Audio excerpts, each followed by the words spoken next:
Hi, Natalie. How are you? Good. Loving Monday. Yes. Isn't that wonderful? Yeah. I guess I'm still here. The weather's nice. It is decent, isn't it? Oh, Yeah. I'm amazed.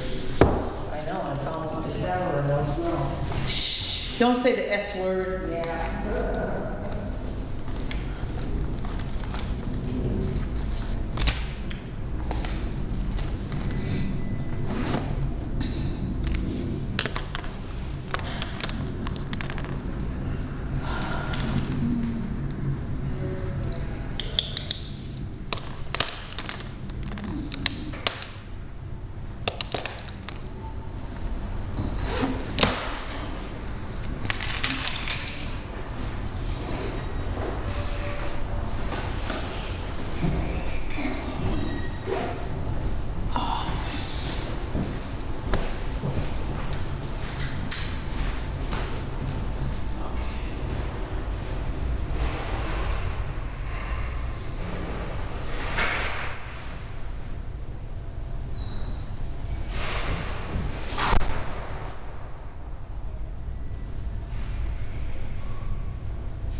But that one I didn't see until just now.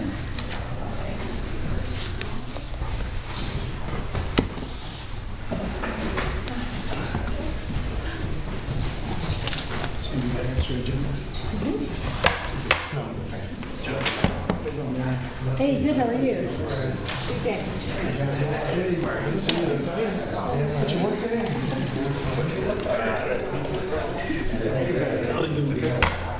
I'd like to call to order the Schenectady City Council Committee meeting for Monday, November 18th, 2024.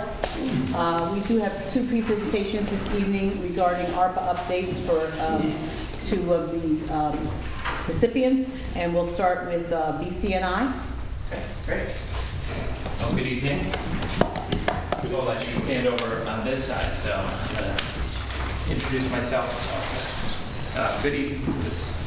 That's just for the people up there. Right, so you won't hear it here, but it's big. Correct. Got it, perfect. All right, good evening. My name is Matthew Nelson. I am the CEO of Better Community Neighborhoods Incorporated. And I'd like to start by introducing my colleague Tracy, who's making her way around the table here to hand out a copy of the PowerPoint presentation and some related materials. Tracy's our Chief Operating Officer and Director of Housing Programs. And also here tonight is Chad Kilborn, who is the Chair of the Board of Directors of BCNI. With that, thank you for having us. I'm going to briefly walk through a little bit about BCNI for those that don't know who we are or what we do, and then we'll get right into the meat and potatoes of the ARPA program and update on our 3 ARPA awards. So, introductions we did, we'll give you a quick agenda here, mission and vision, what we do, and get into the ARPA program. To introduce myself and Tracy, BCNI is also staffed by our CFO Sean and a staff that includes our program administrators for our owner-occupied rehab program and housing counseling program, and our construction associate who helps us with property maintenance and activities in the field. Here you can see on the slide the members of our board, including Chad, our president, and a number of other distinguished individuals from the community. I won't go through them all. You have it in the printed material. You can take a look at that. Just a brief background on BCNI. BCNI exists today as the result of the 2020 merger of 2 New York State designated neighborhood preservation companies, Better Neighborhoods Incorporated and the Community Land Trust. Those entities joined forces and today exist together as Better Community Neighborhoods Incorporated. And you'll see in the slide here that there's a multiplication sign between these two because it wasn't an additive combination. It was a force multiplier of 2 great organizations that have been around for a long time that we can today carry on their rich history and tradition of work in the community. Our mission is to build and support resilient neighborhoods where residents of all backgrounds can flourish. And we vision a safe and inclusive neighborhood where people live in healthy, affordable, and supportive homes with equal access to resources and opportunities to fulfill their aspirations and make meaningful contributions to our community. So let us tell you just a little bit about what we do. We provide housing resources to low and moderate income households in the city, in the county, and also in neighboring Amsterdam and Montgomery County for a number of our programs. Our services are funded by state, federal, and private sources, and we promote home ownership. We help with homeowner renovation work and rehabilitation work. And as a developer, we're managing and growing a portfolio of affordable rental properties here in the city of Schenectady. How we do it is through strategic partnerships with government partners like yourselves, civic leaders, philanthropic leaders, and that includes a selection of the folks represented here, the city, the state, HUD, the Wright Family Foundation, the Schenectady Foundation, and various other supporters that contribute to our cause. Just very briefly, identifying and addressing needs. Better Community Neighborhoods has existed again since 2020, trying to address issues like you'll see here, where housing instability and insecurity is a constant issue and concern in our country and our community. Today we have a wait list of over 200 residents that have called at some point asking for help with something, right? That could be housing counseling, but this is primarily folks who have a roof leak or plumbing issue or their heat doesn't work, right? It could be any number of issues that we seek to assist them with through our programs. In Schenectady specifically, there continues to be a lack of quality affordable housing units. The American Community Survey reported that Over 31,000 of the city's housing units are aging and substandard. It's a significant number. And over 12% are vacant. Far too many families face long-standing barriers to entry, buying and owning their own home. Less than 50% of the city's housing units are owner-occupied, and that compares to the average home ownership rate in the United States writ large of 65%, in New York State at 54%. So you can tell that we're lagging behind those two comparables. 48.1% of renters and 24% of homeowners experience housing issues. And 35% of our city households are cost burdened, which means that they're paying more than 30% of their income for housing. So we have programs designed to meet the city residents' needs. We provide, again, housing counseling and financial literacy, owner-occupied housing repair and rehabilitation. We're a developer, owner, and manager of new affordable rental units, and the developer and work with realtors to sell newly renovated and newly constructed homes to first-time home buyers. Housing counseling, this is Doreen, one of our housing counselors. She's HUD certified and trained, as are 3 other members of our staff. We also have a part-time housing counselor who assists us with these services, providing financial literacy, including budget making, to anyone who's interested. We do pre- and post-purchase counseling for eligible first-time home buyers. That's anyone who hasn't owned a home for 3 years. We aim to support this year an average of 150 area residents with counseling services. And from that, we seek to help 10 to 20 first-time home buyers with down payment assistance, and actively working with 10 to 20 residents on foreclosure prevention assistance, which is a growing problem in our economy. We support, again, these efforts with several full-time and 1 part-time certified and trained counselors. Our owner-occupied repair and rehabilitation program is a significant part of what we do. We currently have several programs, both city and state funded, that help homeowners with repair and rehabilitation work for accessibility needs, allowing seniors to age in place, addressing code violations and other health and safety issues. And these programs, which are again funded by grants, seek to assist somewhere between 30 and 40 homeowners each year, but more when we can, and provide support to homeowners on a citywide basis as needed.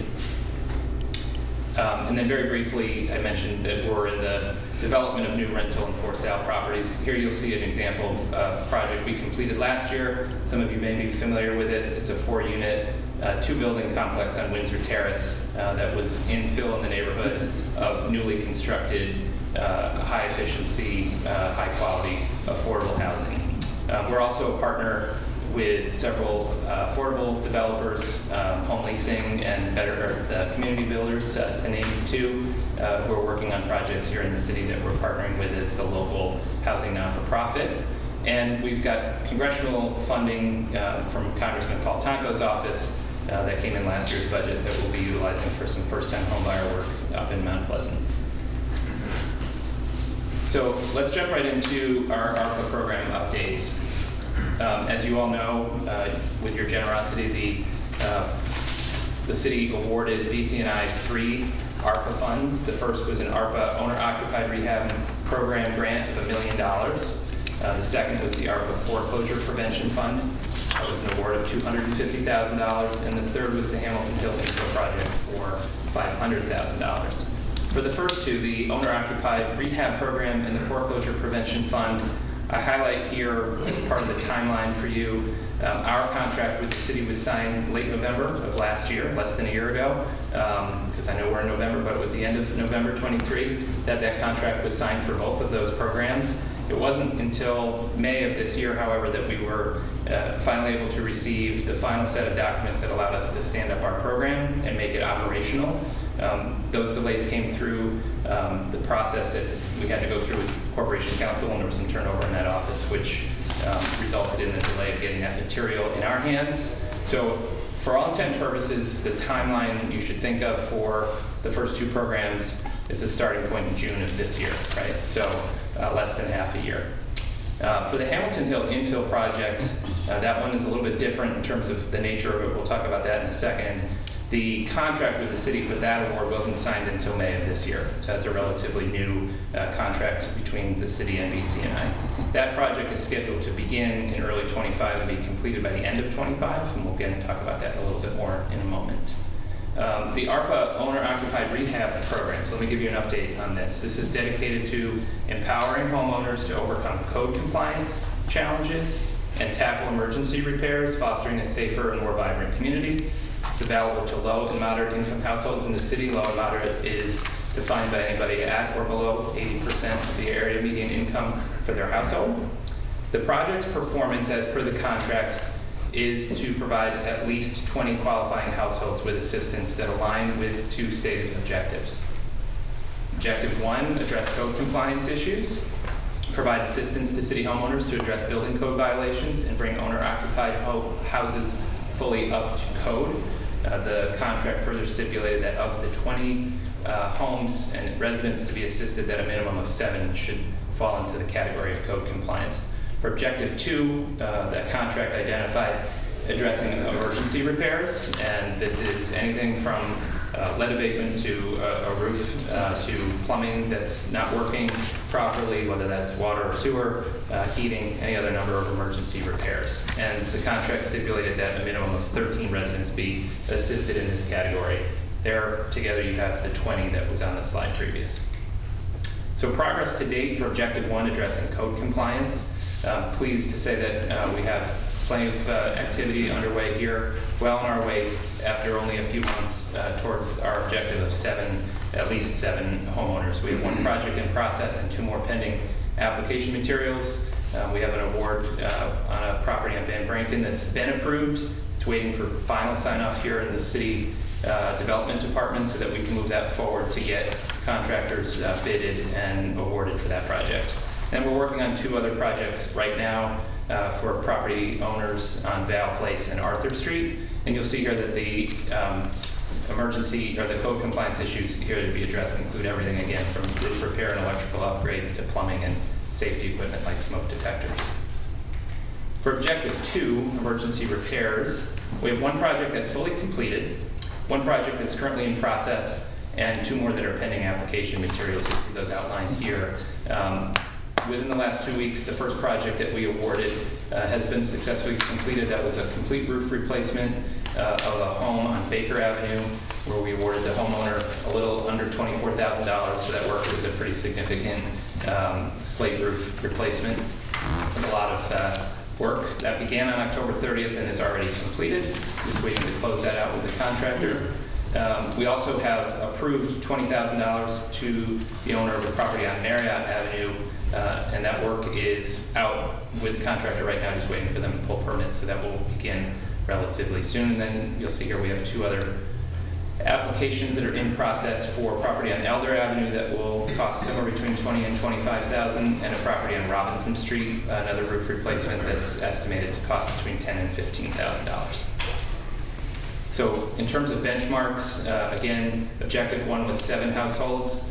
We've so far identified 3, so we're about 42% of the way through the objective there. And then for Objective 2 was 13. I just identified we've got 4 in process or complete. We're about 30% of the way through on that. The funds that have been awarded to date for 5 out of the 7, and I say that because 2 are still in application stages. If you go back a few slides, you'd see we don't have numbers associated with those. So of the $820,000 that we have from our award for OOR, owner-occupied rehab, we've allocated a little under $155,000, or about 20%, almost 20%, with an average award of just under $31,000.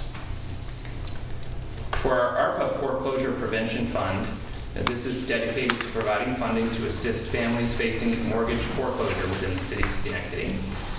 This funding is again available to low to moderate income households, and the distinction here is that the beneficiaries of this have to be actively in foreclosure, which means that they have to be very far along in the process, having gone through and exhausted in the way the contract is written, all possible options to modify their situation with their lender. They have to talk to their lender and go through all of that recourse to be eligible. So it's a very small population of people by the time we're able to assist them. But the project performance target is to provide at least 10 to 15 city residents with assistance that aligns, again, with two stated objectives in this category. The first is foreclosure prevention. This is grant funding to a homeowner to help pay back their mortgage arrears so that they can become back in good standing with their lender. And the goal here is, again, 10 to 15 city residents to help prevent the loss of their home to foreclosure. Objective 2 is housing counseling, providing city residents who are at risk of foreclosure with counseling to help them make a home budget modification or otherwise work with their lender on their behalf to help move them through that situation and not get to the point that those who fall into Objective 1 would. So to date, again, within the last 6 months, we have 9 individuals that have been counseled for foreclosure prevention, and actually I think that number should actually be 16. 16 since the start of the program. Of those, 1 has been fully processed. The remaining individuals did not qualify for funding for mortgage arrears, but did qualify for the housing counseling. The 1 award that we have processed and paid out has assisted the homeowner, a homeowner on Albany Street with an $18,000 grant that helped pay back their mortgage arrears and get them in solid position with their lender and avoid foreclosure proceeding further. Pleased to report that due to the efforts of the staff at BCNI, which I can give you a little color on, there's some material in your folder, you'll see we're flyering, we're doing direct outreach through the courts to individuals who are making their way through that process and exhausting their steps to get to the point where we can help them. We've identified 2 additional homeowners who appear to be eligible for grant assistance, so we're hopeful that we're able to help them before they get too much further into the process. Again, Objective 2, housing counseling. This one's a very easy one, if you will, use air quotes around the word easy, target to achieve, because there are just a lot of people who need assistance, and housing counseling is something that we do with much greater facility than we can providing a grant to somebody who's facing foreclosure. So as I said, 16 individuals have been counseled specifically for foreclosure prevention. So when we look at project benchmarks here, the benchmarks were the same in the contract for the target population to assist, 10 to 15 for both Target 1 and Target 2.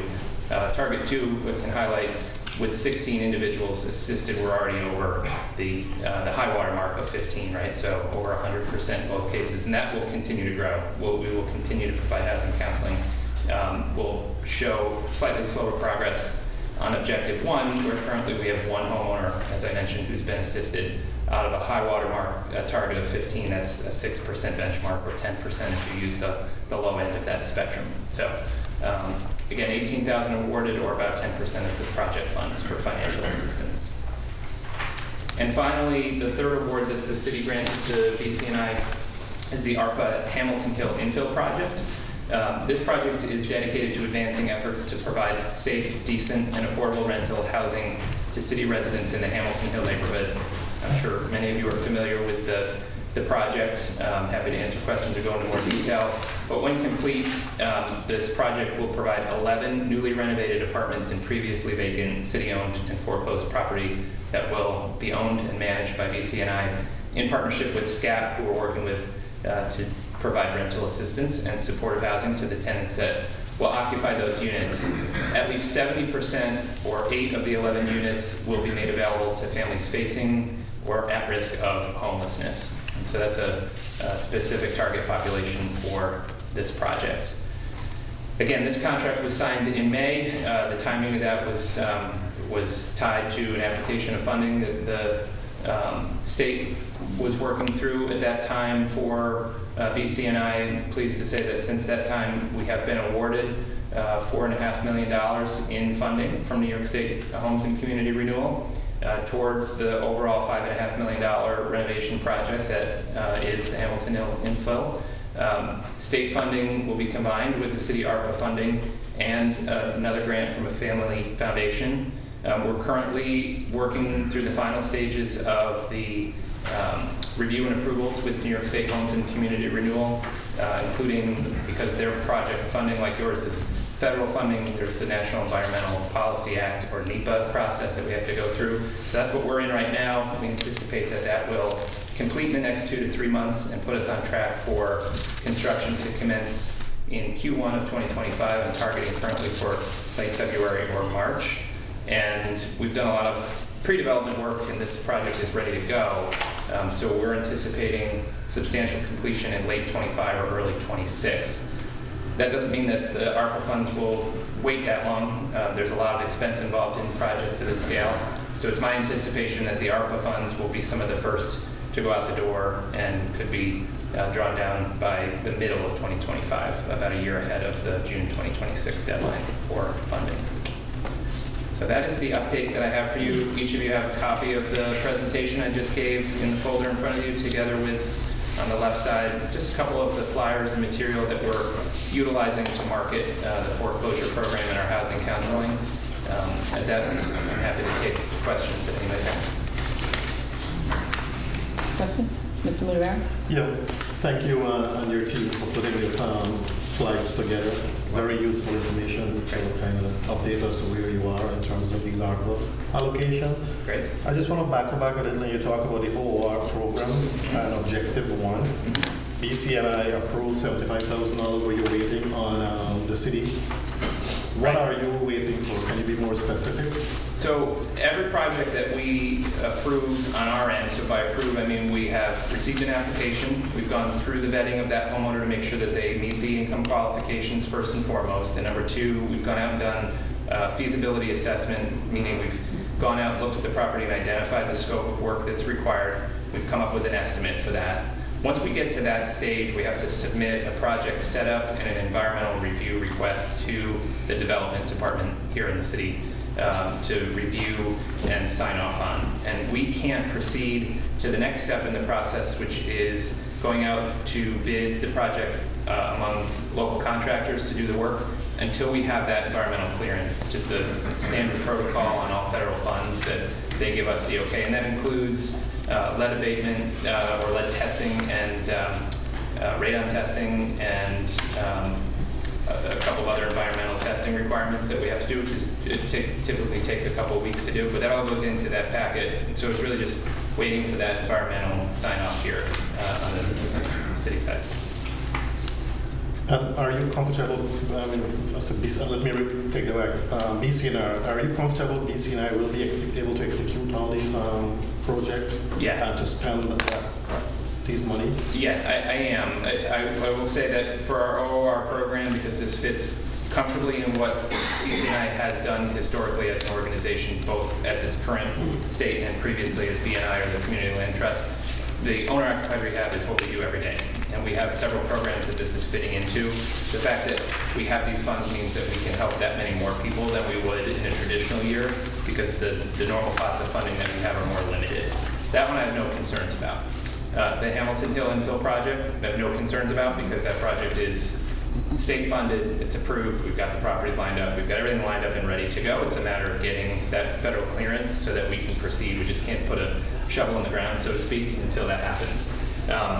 The housing counseling for foreclosure, I have no concerns about. As I mentioned before, we're already in excess of the numbers there, and I'm feeling more positive than when we spoke a couple of weeks ago about the ability to extend the $200,000 for grants for people who are at that end stage of foreclosure, based on the outreach that Tracy and the team has been coordinating. Again, I mentioned in the materials here, you'll see an example copy of a letter that we're sending out to folks who have made it through the courts. We're joining the court counseling sessions on a live stream, meeting the homeowners, and sending them copies of letters saying, call us, we have these funds to make available. And that's all happened in a very short window of time. So if I was going to put a caveat in any of them, I'd say that one, but only because, as I mentioned in the presentation, it's a very exclusive group of people, right? You have to be, at the end of the process, you have to have exhausted the process with your bank. And in New York State,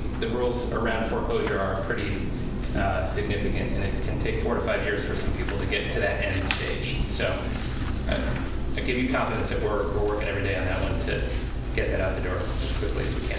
Thank you.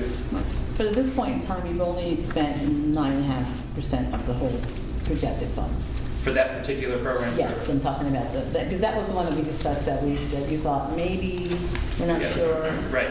if we can, be able to expend it in time, so. Yep. And I think we just need a little more time to get through the outreach we're doing with the courts and see if it's resulting in more contact to people who are at that end stage. Again, since we last spoke, we've identified 2 more people that weren't on that list that we now know we can help. So once we get them in our queue, the process from there is pretty quick. So. Mr. Farley?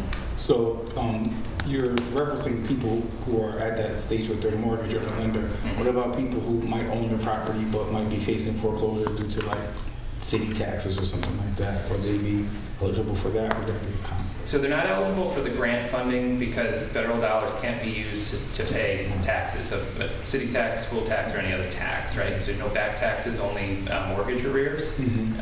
But when they're in that situation, we're certainly working with them to provide our standard housing counseling to figure out if we can help them figure out a payment plan, help them figure out what their home budget may look like, and how we may be able to help them rethink that home budget and get that tax liability taken care of. But unfortunately, we can only use counseling dollars for that.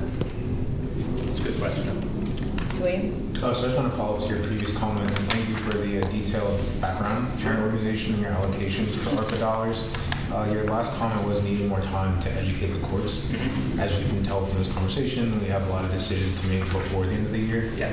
Can you talk about that timeline in more detail? Are you talking days, weeks, months? I think it's more weeks than months, but not days, because we've made the inroads with the courts, right? So that only happened, Tracy, within the last 2 to 3 weeks, right? Where we were able to connect with the court clerk, figure out what the schedule was for the court hearings that they're doing, and I can't remember, there's a term for it that's totally escaping my memory, but our team has only just been given access. We literally sit in FaceTime conversations now with the court clerk and the homeowner when they're in that situation.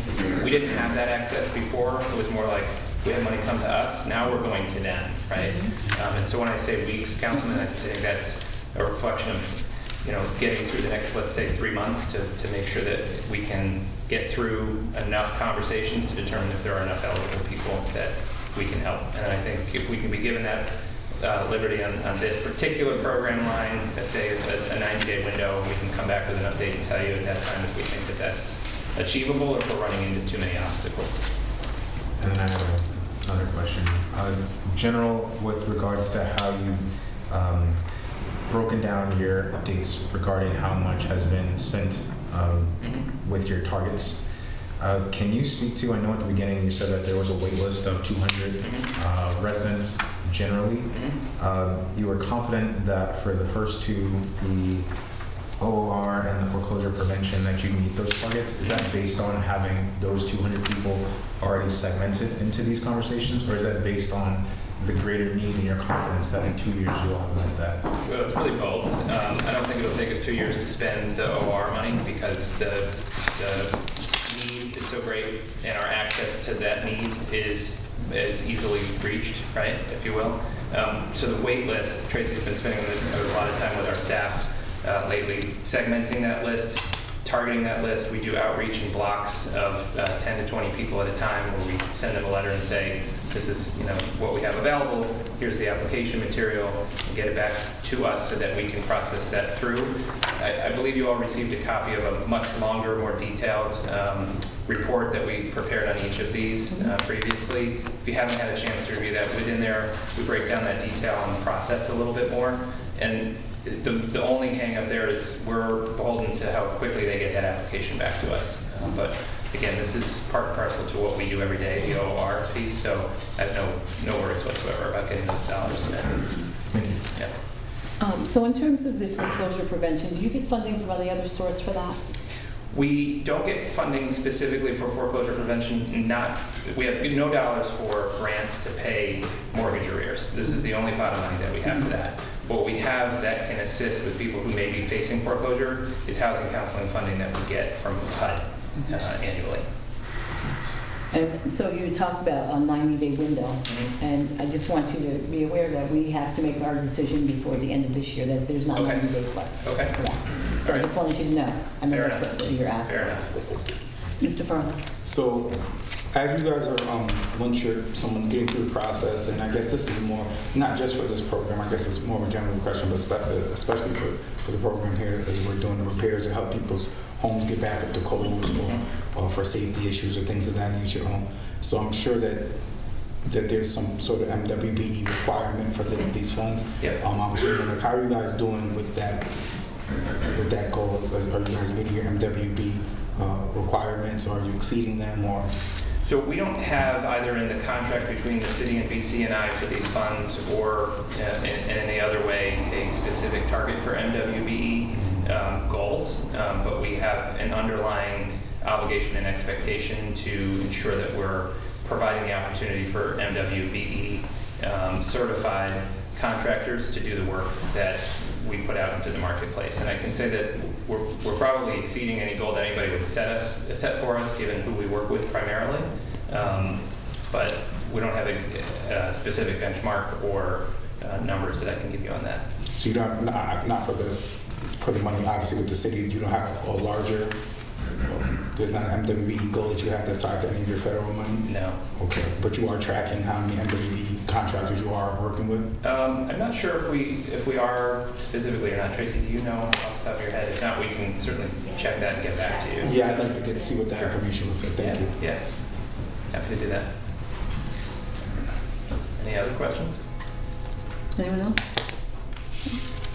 Okay, All right, well, thank you very much for coming, and thank you for bringing this information. absolutely. Thanks for the opportunity. Thank you.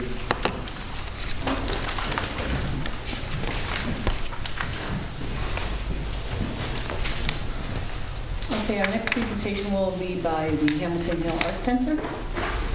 Rose, come up, we'll get this microphone. Hello, my name is Rachel Khan. I am the director of the Hamilton Hill Art Center.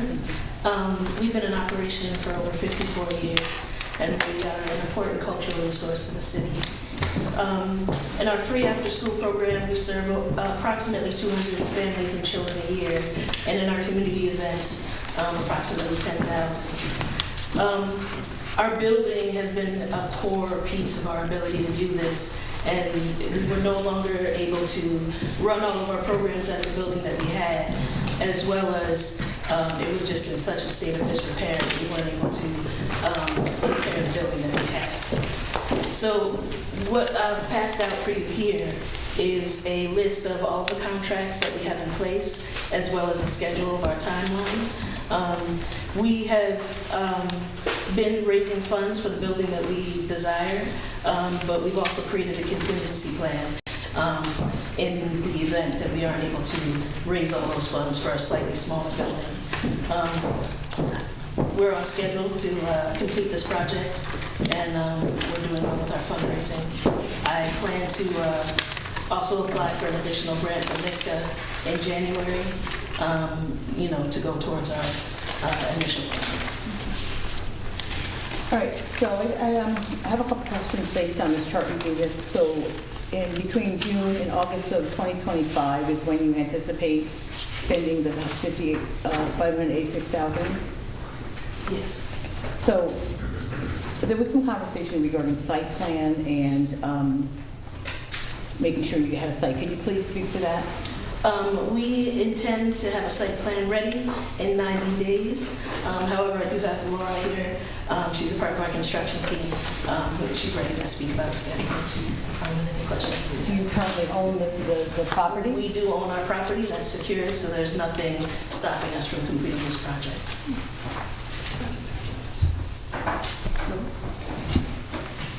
Hello, my name is Laura Tree, and I'm here on behalf of Hamilton Hill Art Center, where I'm serving as client rep to Rachel and Shimon. I'm also this evening speaking on behalf of Marty Zangi, who can't be here this evening. He's the civil engineer. He asked me to speak on his behalf related to the schedule.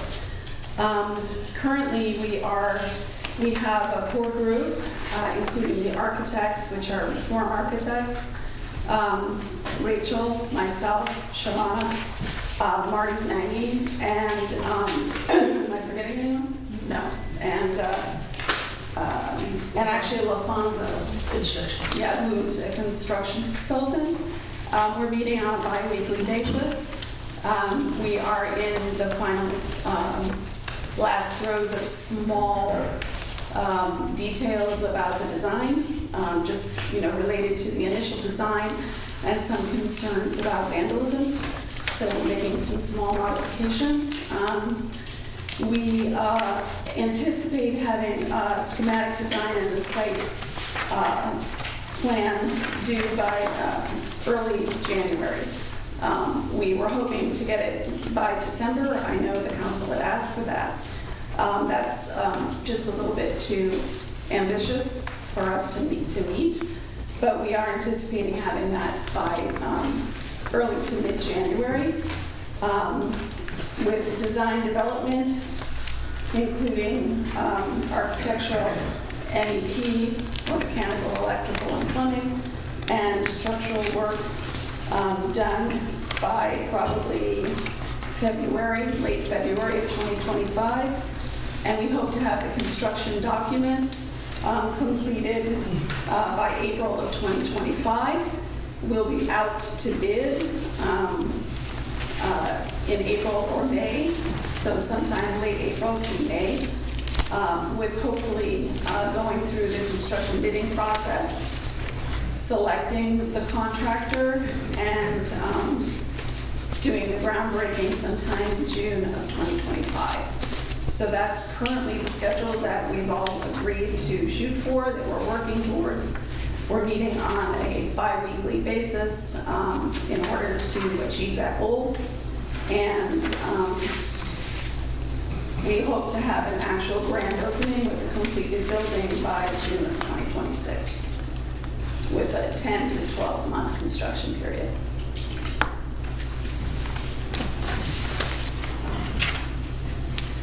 So I see that you have a couple letters, one from the county and then from the Schenectady Foundation with funding commitments. Where does this put you with are these the only ones, or are there more that? There's Schenectady Foundation, Right. the county, DASNY, and the ARPA, which brings us up to 2.1 million and some extra.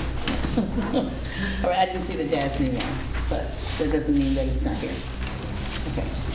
You spoke earlier about the fact that that you had sort of like two plans. Yeah. There's a larger plan, a larger building, Yes. and what is the cost for the larger building? Let me start there. The cost for the larger building is 2.4 million. 2.4, and right now you have 2.1 secured. Yes. All right, so what is your plan B if you aren't able to? So the plan that we want to go for is the 50 by 60 building. Mm-hmm. A smaller building that we'll go for, if necessary, will be 40 by 50. And you need the other 300,000 in order to secure that? And what are your plans for getting that? I'm going to apply to NISTA, who is a matching grant, which should be able to fulfill that. Any other questions for anyone? Mr. Montero? Rachel, thank you and your team for putting this together and to kind of update us where you are. You did mention about the other source of funding, which is kind of good that they're putting it, the numbers to papers that we can see. You mentioned about the Plan B, option D. If things doesn't fall in place for Plan A, are you ready and able to move forward and to execute Plan B? Yes, both the architect and engineer have assured me that we can, we can amend the plan to go to a smaller footprint. And I'm sure you have the drawings already for Plan B, and the schedule and the cost. Yeah, we'll stay on the same schedule. We have the cost and we have the slip plans as well, the Okay. preliminary plans.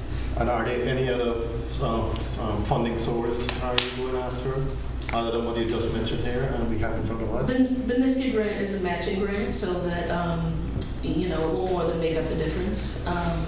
But we are continuing to seek other sources of funding as well, yes. And we've actually, part of the funding that we have, is for grant writers to help us to secure extra funds. So all that you have here right now is coming up to like 2.1, which is like about 300,000-ish away from your initial plan. And have you reached out to the county? I mean, they have allocated 400,000. Yes. And work with them to see if they can increase that. Yeah, we are in process with that as well. I have to ask, because we are allocating 1.2, and I think they should kind of A little bit more. You could always write a check, John, if you want to. No, these are things that are benefiting our community, that we need governmental agency to partner with your agency to make sure that these projects are executed and to fulfill its mandates. I agree, and we are in process with them as well. Ms. Furlong. So I know the Art Center has been doing a lot with a little for years, more than I can imagine. So the work that's been done in the community by the Art Center is just extremely commendable. I echo, what John was talking about, the need in the community. So I always want to claim that here, because I think a lot of what I talk about when we talk about funding is equitable funding, meaning that we're trying to be mindful that some of the smaller budgetary-wise, not by impact, but by budgetary-wise nonprofits in our community, we are helping support them in an equitable way, because a lot of some of what I refer to as some of the larger nonprofits that have been being funded for years and years and years. A lot of times, they can have development departments and more resources that help them be in compliance a little easier than someone with limited resources. So I commend you for all the work that you've been doing. I guess my question would just be how you guys said that you're meeting weekly, bi-weekly. How much contact are you in with the city development department here? Do you guys have anything that's recurring meetings on the calendar, maybe with the city developer, just to make sure that that communication is happening? Yeah, that begins with Martin and Christine, and they've just begun that process. Wonderful. Thank you. And I do want to note, in terms of the impact, there are 2,000 kids in the Hamilton Hill area, and without Carver or the Art Center right now being able to be there, those kids don't have the services that they need. Absolutely. So it is really important that we are back in Hamilton Hill.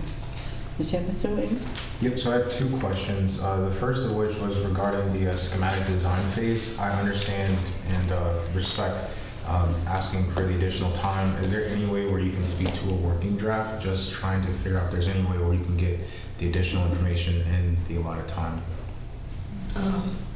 I'm sorry, can you, what do you mean by that? So you won't have the complete design until early January, but as you've heard, we're trying to get as much information to ensure we're responding with the most accurate information by the end of the year. Is there any way you can talk to a working draft or speak to a working draft? And then that is with understanding, because it's not my profession, so I'm just looking at possible alternatives. We do have a preliminary design that I'm happy to share with you, and I can keep you updated as the process continues.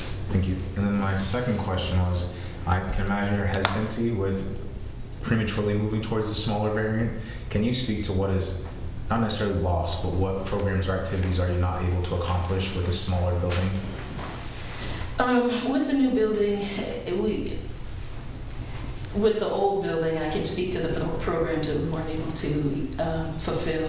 We were constantly looking for space for music lessons, or for example, our gallery and the dance class were in the same space, and it's just not conducive to being able to maintain the quality of the artwork. So this is why we've created this plan. This is a part of why, so that our building can serve the needs of each of our programs. We do believe that we can do this with the smaller building as well, because this is the first building of a larger plan. However, it is important to me to try to reach that goal for the larger building. Thank you.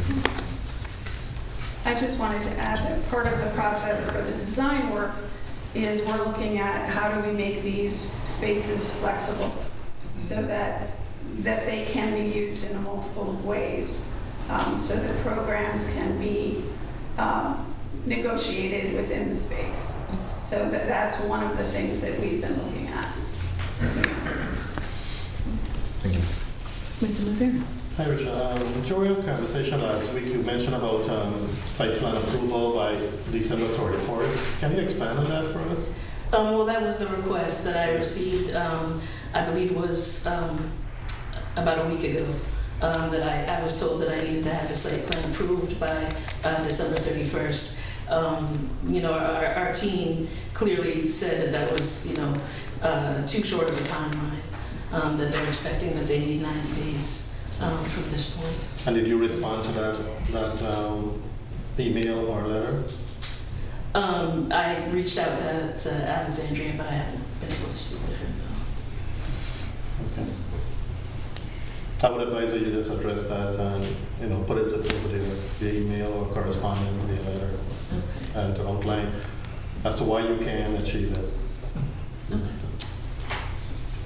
And if anything else is acceptable, so, yeah.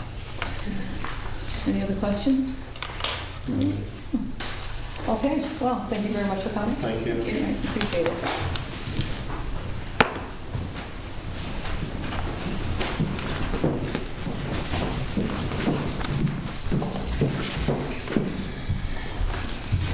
So I'd like to call to order the Public Safety Committee. We have one item on the agenda tonight, that is a discussion for the traffic safety measures within the city of Schenectady. It's just made known that one of the council members that was really privy to having those updates, making a consideration, and we're going to put this on the agenda in 2 weeks. Any questions or comments regarding that? Hearing none, are there any other items that will fall to Public Safety Committee? Hearing none, we have a motion to So adjourn. moved. I will second. All those in favor? Aye. We are adjourned. Thank you. I'd like to call the Finance Committee to order, and the first item is accepting bid for temporary portable bathroom for the Police Department, Lieutenant Nowicki.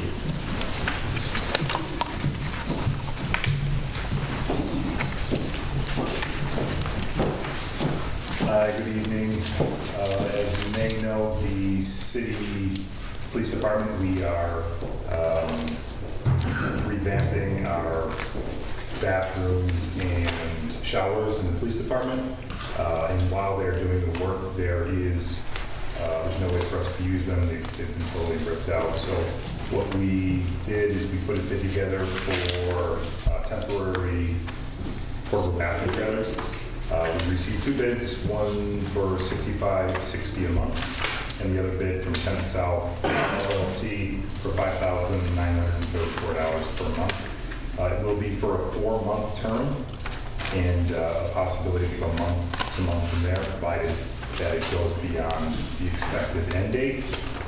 And we would ask that the mayor does need to enter a contract with Tent LLC.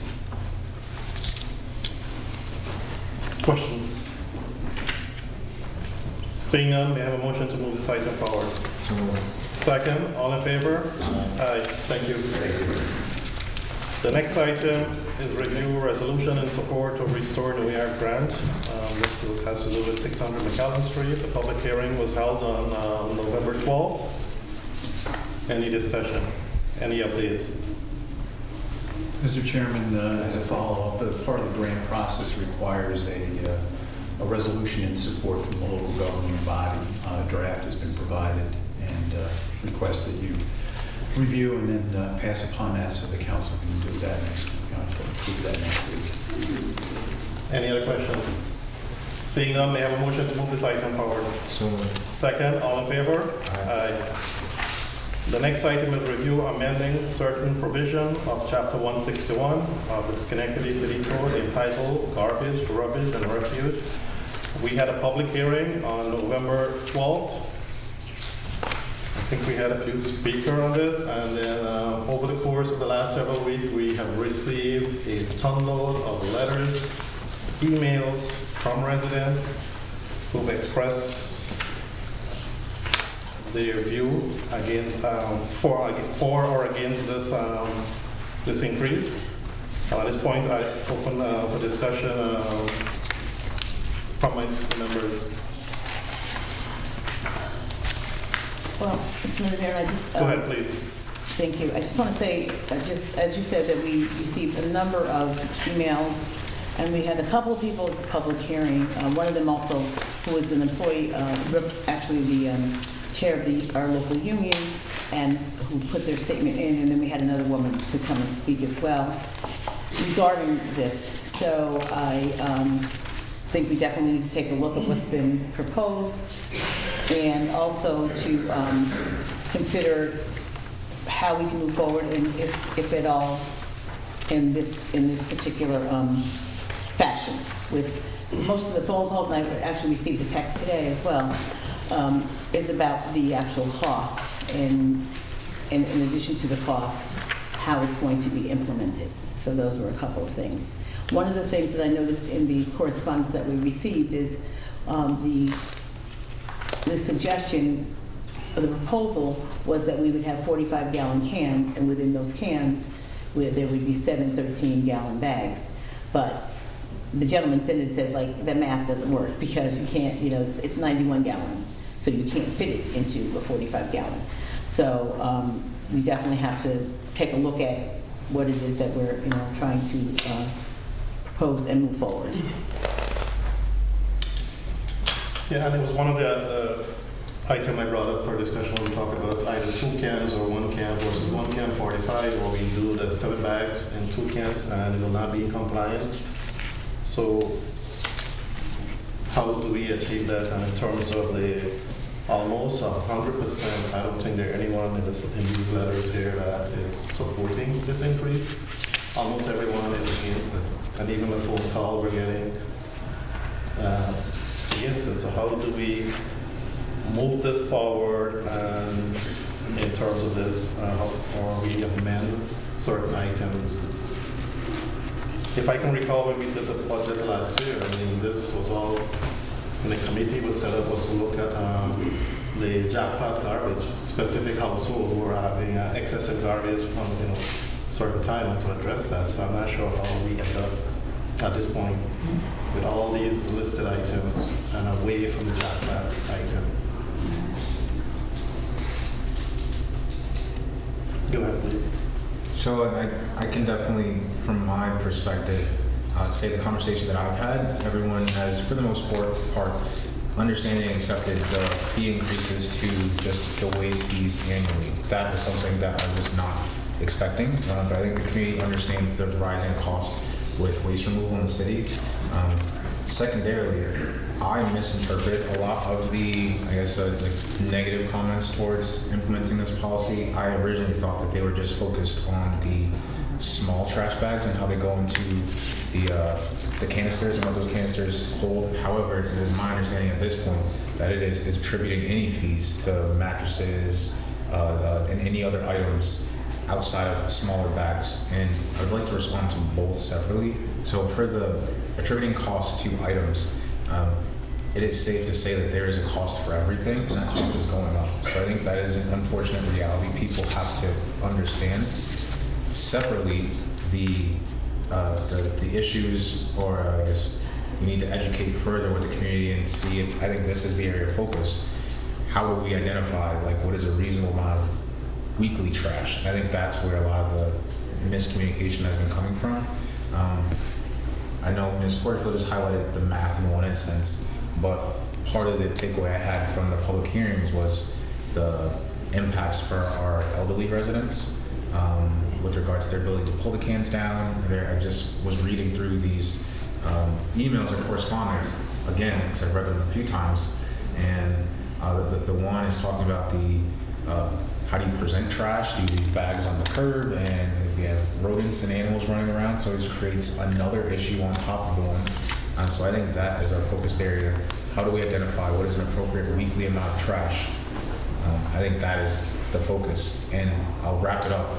I can understand from the mayor's account and from Ms. LaFond, if we had to identify what a normal amount of trash is to target jackpots, I feel like the community is looking for reassurance that the focus will be on the jackpots and not on the households that have one additional bag or two, which we're hearing from is not uncommon for households in our city. I can say for me personally, week to week, if my kid poops a lot, there's gonna be another bag outside. not to make light of the situation. Go ahead, please. So I think, as I recall the conversation going, is the reason why, well, we got to talk about, took a more comprehensive kind of look at our waste collection is due to the increased costs and the jackpots alone, which was initially kind of the point of the conversation. I think it was the dry point of the conversation. You know, if we're going to look at something, then, you know, we should be looking at like what else can we do to make things more efficient for the city, because we know costs are increasing. So I think looking at it, I think even, you know, maybe I misunderstood some of the language there too, because I was thinking that it was, you know, up to the 45-gallon cans, not saying that you were required to have a 45-gallon can. So I think that, again, that's correct? Oh, I was right then. Okay, good. So I think that, so I think that there's a level of just like some education that needs to kind of happen within the community. I think that we can just do a better job of just communicating exactly, and maybe just going back to look at how things are worded to make sure that people are getting a clear takeaway. Because I think what we should not do is overlook the fact that we have something in the code right now, and no one in the city is abiding by that right now, right? So even if we address the jackpot issue, which I think we really need to do, we also need to look at something that can, you know, help frame things out so people can be understand what compliance will look like. Because right now, all of us are out of compliance in the city right now. So the practice that we're using right now really isn't the best practice. So I think it's necessary to look at things on a more comprehensive level. So you bring up the costs, and we just got a report from Mr. Hamilton regarding, it's called Schenectady by the Numbers, and according to what he put in there, there was a decrease in the amount of garbage, not an increase. So I just wanted to, he sent it last week, I think. Yes. And I was looking at it today as we were preparing for this conversation. So I just want to make sure that everyone's aware that he's according to his report, there's been a decrease and not an increase. So that makes a difference in our conversation. And I think we should revisit the jackpot. I think we need another name, but okay, for now I'll use that one. I think we should revisit the extensive amount of garbage that is being put out by certain individuals based on the correspondence that we have. People, the consensus is that people feel like they're being penalized for other people putting out extensive amount of garbage and having to bear the cost of that. So how do we just, you know, only try to focus on those individuals who are really creating the extensive amount of garbage? And I know that Mr. LaFawn had put this together, and so my thought was that everybody that puts out garbage and puts out a mattress, a couch from time to time, not every other week, and not extensively like some people, but that person they get to do that a free one. But then after that, then you start incurring the cost if there's like a large amount out there. So I think that we have to, again, refocus on the large amounts and then focus on how we can do it in a fashion that the burden isn't being put upon people who are not consistently putting out that large amount of money, trash and money. So that would be how I think we should. Are you coming up, Mr. LaFawn? I saw you getting ready to stand up. I know that Mr. Mudavaren asked you to be here. You want to ask me anything? Council member has it. Go ahead, please. You have to remember that there's been an education process in this. So last year, we held up the garbage schedules because we switched to white goods to one day a month as opposed to every week. And so I've got to put together an informational packet and print the garbage schedules and get those mailed out, which we haven't done in the past, but I want to make sure everybody has it. So that's got to go out by the end of December. Is there any way we can revisit this to incorporate the excessive garbage, what we call jackpot, to be more specific rather than these cans? Well, I think that's the warning. And again, the proposal, the concept we're looking at now is really 2 45-gallon cans, one for MSW, one for recyclables. The bag number, a garbage business, if you have a garbage can, people tend to pack it down more, so it's more dense. When you have a bag, you can't overpack it or it's going to break or cut through it. So that's why the numbers, the simple math doesn't work, but that becomes the equivalent of if you have the bags at the curb, again, we would still pick those up. Or if you have the one can, we would pick them up.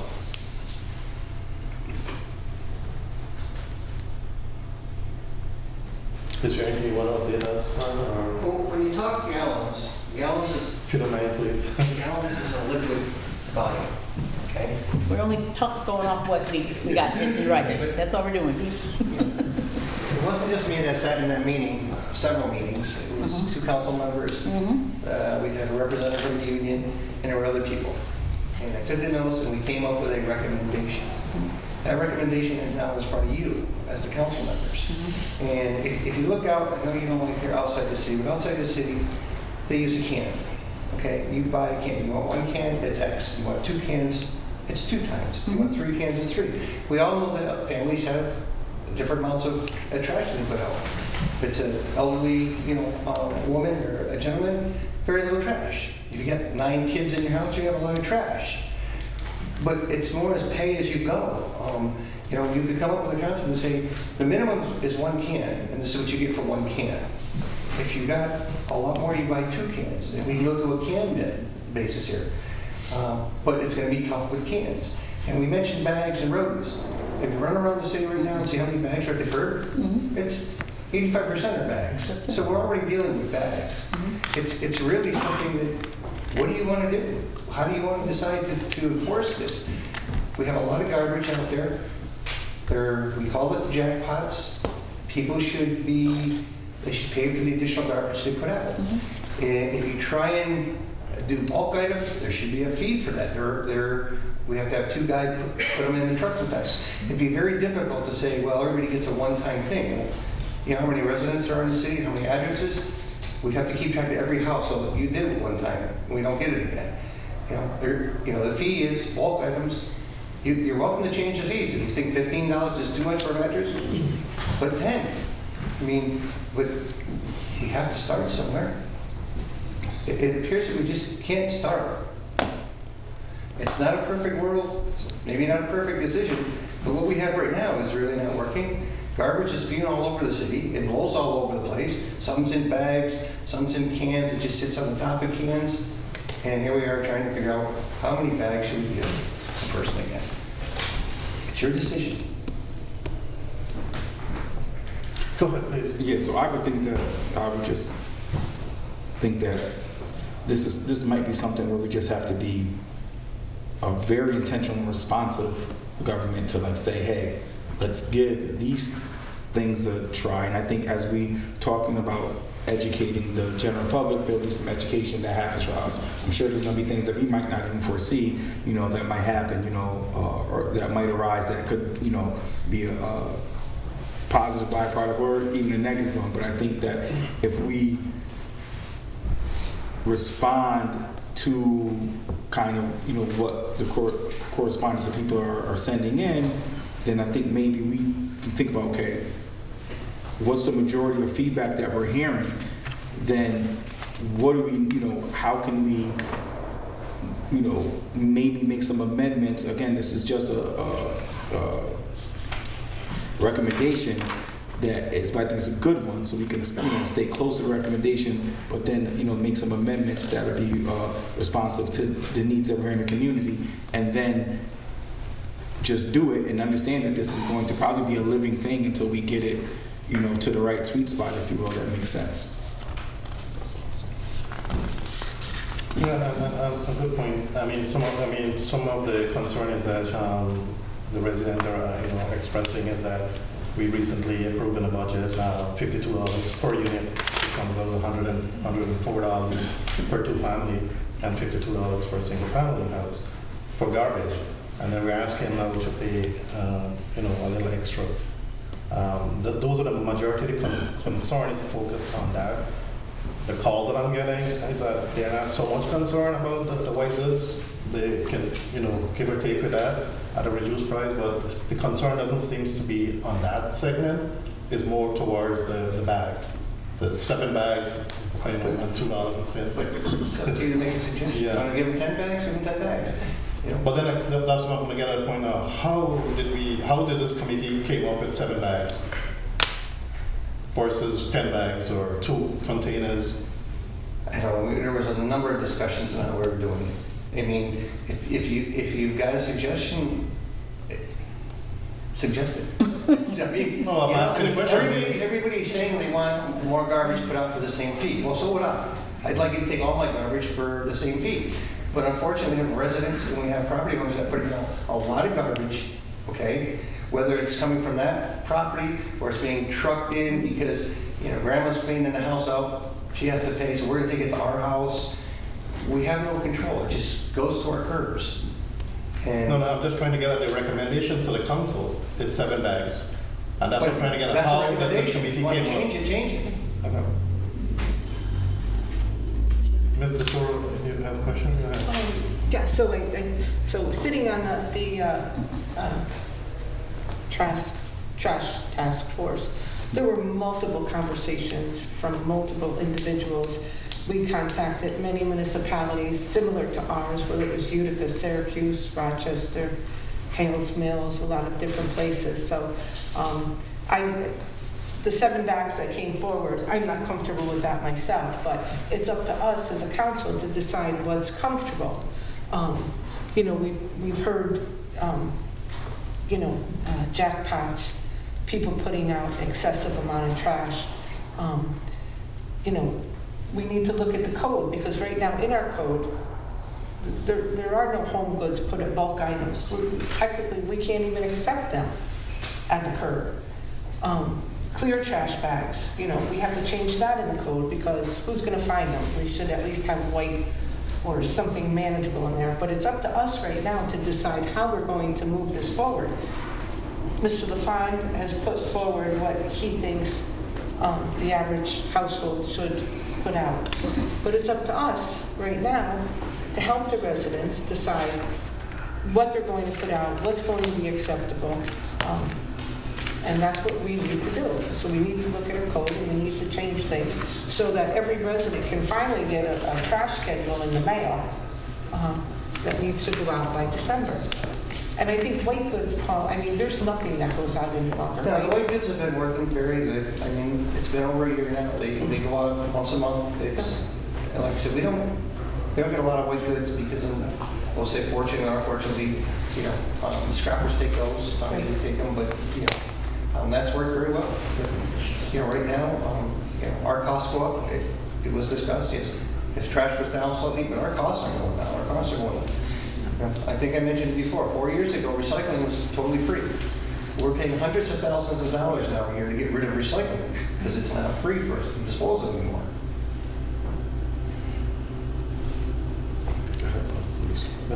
So I just want to make sure, do you understand where I'm coming from? I understand the white good fees and respect those, so I get that, and I don't have any issue with that. And I think from our conversations, it was always understood that that will be reviewed based on the responses and I guess what is taken away from city residents. Is that fair to say? Well, white goods has already been done. We had, what was proposed is to bulk items, which are mattresses, box springs, dressers, couches, chairs, tables, baby furniture, baby cribs. All right, so I say semantics, so yes. Yeah, just all those had a fee attached to those if somebody wanted to dispose of them. And again, it was a proposed fee. If you feel they're too much and you want to adjust them, it's... But again, that was, not to cut you off, that would be reviewed on some timeline to see how it is interpreted or how it is felt in households. Is that fair to say? It's not. Yes.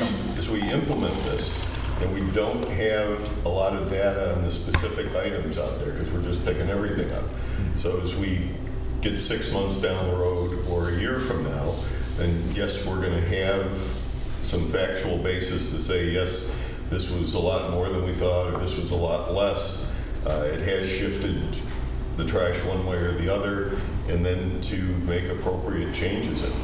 So I think that is one takeaway for people in the room and people also listening, that those numbers aren't final. I would say as a response to what number the council would recommend, I think if there was a determination that 7 was the number, I think there should be an additional grace amount that should be highlighted with a warning system. So this is just my thoughts. So if you have 7 and then you allow for an additional 3 bags, if you have someone in that overage, they're not giving a financial penalty, they're giving a warning, letting them know that you are now over the allotted amount. If we are highlighting jackpots, for lack of better terms, I would like to see if there was an amount that you routinely, your staff routinely see, if that number is 15 or 20 bags, and as we work toward lessening that number, I think getting closer to that at the excess of the spectrum is where I want to focus on and where I want to reassure the community that that is where our focus is on. Because there is that variation week by week, and I think that is where the hesitancy is coming from. And you were out with one of our trash trucks. Yep. Very hard to measure because a lot of people, when you talk bulk or jackpots, not everything is in a bag. It's just out there. So you can't count the bags. You've been out there, I'm out there on a daily basis. It's just not a bag. It's all the other pieces of furniture, pieces of things that they put out there that don't fit in bags that we just have to pick up piece by piece. And it doesn't impact our staff because our staff right now doesn't change anything. Whether how we put the fees together and what we give as a limit, they're picking it up all right now. Everything. They pick up everything there is on the curb. So whether or not we put 7 bags, 12 bags, or 50 bags, they're still picking it all up. It doesn't impact the employees. It's just we're now addressing the people who are putting excessive waste out and charging them for it.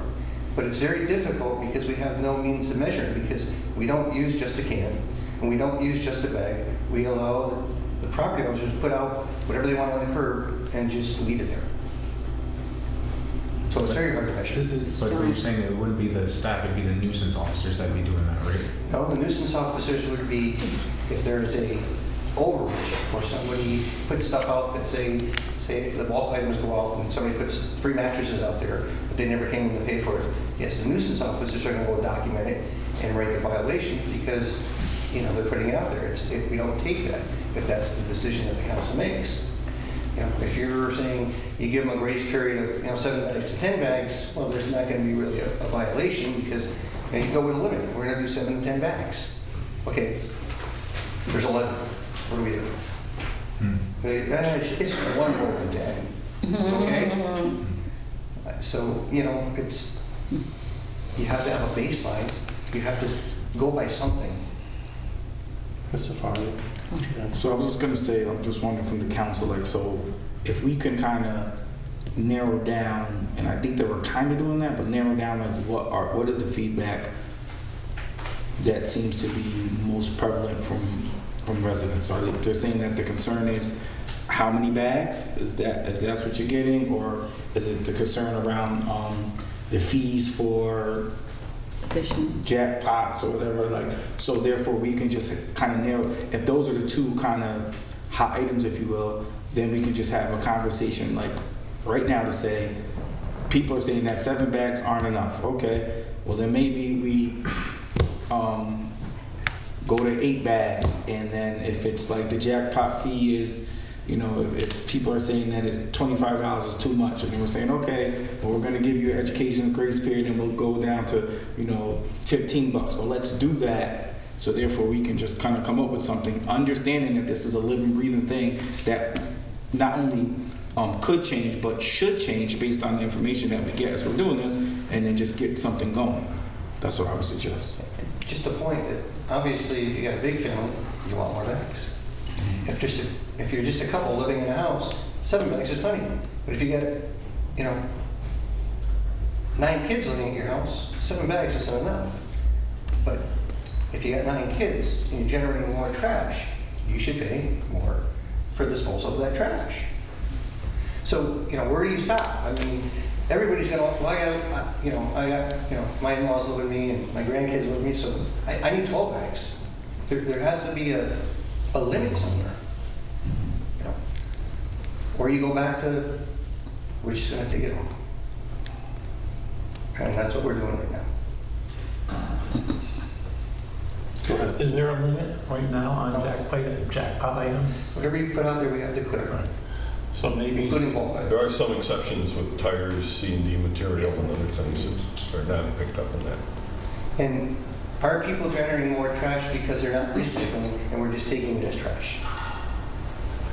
Don't know. Because nobody used clear bags.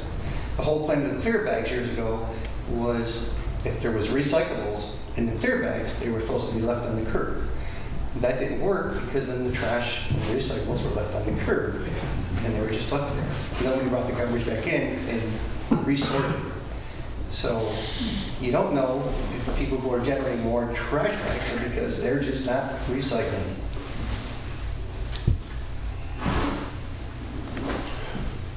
I think we all agree our practice has been very generous, and we want to make a change and change practice some.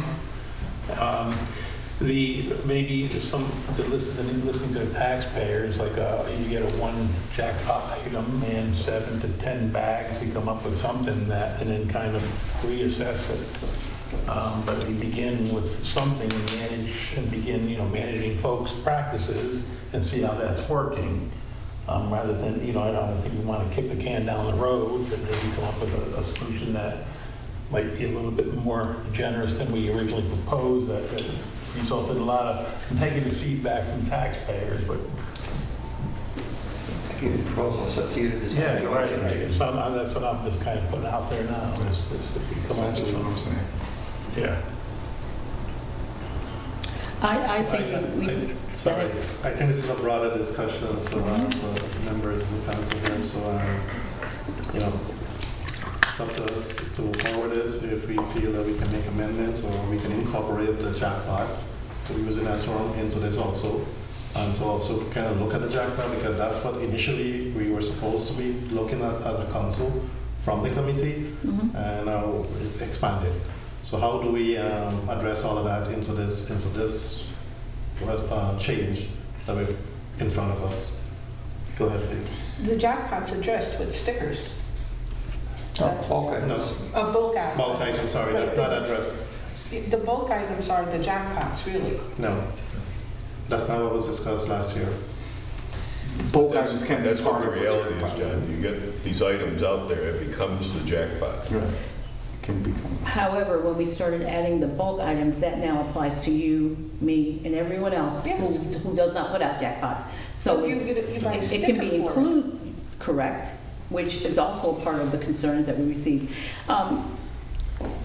There's a lot, and I don't really see a plan that's really, I know it's suggested how you want to do it, but I mean, what we want done. I don't see an implementation plan of how we actually do this, which I think is extremely important. And I know that the mayor talked about educating people. I don't frankly see how we just roll it out and just put it out there for people. I really would prefer us going back to the idea of addressing jackpots specifically and not limit other garbage. We just increased the fees, so now we're saying we're going to increase your fees, and now we're also going to limit what you can put out there, which is just another way of increasing a fee, because if I put out 7, or if I put out 8, now I have to pay. And I just don't see how it's easily implemented based on what's been proposed. And I know that I came to some of those meetings, but by the time this particular decision was made, I wasn't attending the meetings any longer, so I don't know how we got to this number. Again, I think we need to step back and just really try to look at those jackpots. Today, I was driving down the street, and there was garbage couches in front of an empty lot. Who has to pay for that?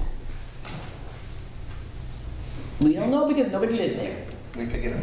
So, I think we would get much more of that if we started doing this without a real plan moving forward. And again, I think there's a certain group of people who even created us having this conversation in the first place. But in order to address the jackpot, you have to have a base volume to measure off of. And how you're going to do it. You can do it by cans, you can do it by bags. You can't just define a jackpot, that just looks big. You have to be able to define it by some type of volume to say you're over or you're under. So if you go to a house and there's still a lot of trash there, Who's going to determine if it's a jackpot? Unless you have a baseline to go by. You have to have, whether you go by a can system and you say, you get 1 can, you buy a can. You got a big family, you buy 2 cans. You got an extra big family, you buy 3 cans. Well, if you got 5 cans out there, you got to pay extra. If you put the bags out, we got to know what defines the jackpot. Where do we start the measurement? We know 12 inches is a foot. What's 13 inches? It's more than a foot. Okay. You got to have something that you can measure. Well, how did the staff come up with, I mean, how do they decide that this is a jackpot versus my trash or a person with a smaller family? Because that's where it came from. Right.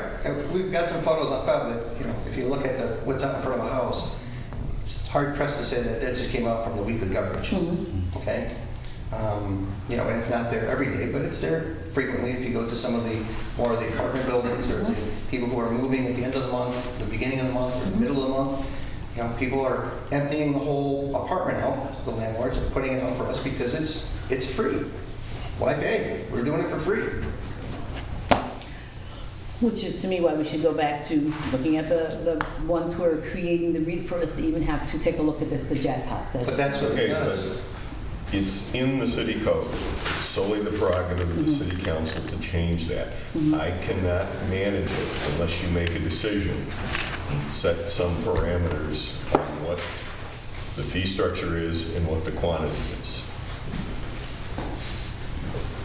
Well, I think we should come up with what the quantity is for what a quote-unquote jackpot is and start there. Again, I with us just raising the fees, I don't see us also limiting the amount of bags out there. That is just my position on that. Go ahead, please. It doesn't sound like there's a consensus around anything. So if this was to get pushed for 2 weeks, is there any ability for your staff to, as they're going around the city, to identify what a jackpot is and to define this is what a jackpot has represented over 2 weeks, that way we can have a better understanding? In the next 2 weeks, no. It's Thanksgiving weekend coming up in 2 weeks. We will generate lots of trash. Okay? It wouldn't be fair to look at that as the basis because we know Thanksgiving people are going to generate a little extra trash, okay? But, again, it comes down to having a definitive number that you can measure, and anything over is additional. Right, so I'm saying the same thing. I understand that. I'm trying to reach like a compromise. So when would your staff be able to, or is that not even a realistic goal to Difficult evaluate to do this that with program? our staff. Our staff is out to do a job, and that's to clear the street of garbage in the 8-hour period that they have to get all the trash picked up in the recycling and all the public receptacles every day. To go out and start to try and document everyone, even with the 2 supervisors we have out there, to go through a whole district and just try and, inventory what's going on, because that's not what we may see next week on that same district. Okay? We're not saying somebody does a jackpot every week. It's often, but it's not the same house every week. There are apartment buildings that do it on a more regular basis, and there are, there's a lot of variables. To just go out for a month and try and come up with some data that says, yeah, this house does it every week, it doesn't work like that. So, Ms. Sullivan, you just mentioned that you don't have the resource to go there and just do a kind of like a test of what's happening out there. If we were to pass this today as is, how would you enforce it then? Well, we're going to know the guys who are on the truck are going to do 6 bags per house. But you want me to inventory it and go out and try and look and see where the jackpots are. That's a little different. We could try. But the other thing, too, is I can tell you right now that most of the jackpots are going to be in the areas where we have the 2-family, 3-family homes, okay? It's not going to be in the GE plot. It's not going to be in Woodlawn. It's going to be where the families are bigger. And I think that would address Mr. Williams' point he's trying to push there. In terms of getting some data to help us here to arrive at a better conclusion and to amend certain things and move forward. Right. If you look at the data that's generated on Schenectady numbers, if you look at each district, of course, the districts where the multiple family homes are, they generate the most trash on a weekly basis.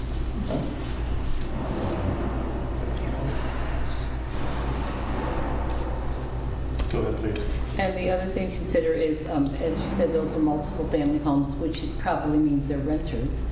And if any increase that we create would go to the property owner, will then get passed on to the renters. And as the stated in the first presentation we are a city of more renters than homeowners. So we have to take a look at the impact, the domino effect that's going to happen. We raise fees, they raise rent, people can't afford it, we get more homeless people or more people needing services. So I think we have to really look at trying to identify and focus on the individuals who are really creating the problem that's driving us to start this solution. And that was the jackpots. That's what I thought we were trying to do. So if you had 7 bags and you go to a 3-family home and there's more than 21 bags, the landlord has to account for it. 21 from the block. Well, That's a great point brought there, because we're looking at rent. Rent is on the increase. And when we, as a city here, increase these costs, the landlord are taking advantage of tenants by increasing not $25 or $50, but by hundreds of dollars for one single increase that we generate out of City Hall here. And it's happening throughout the city here. So yes, we can sit here and we can approve and say X, Y, Z, but then we have to look at the people who are being affected by what we do here as a body.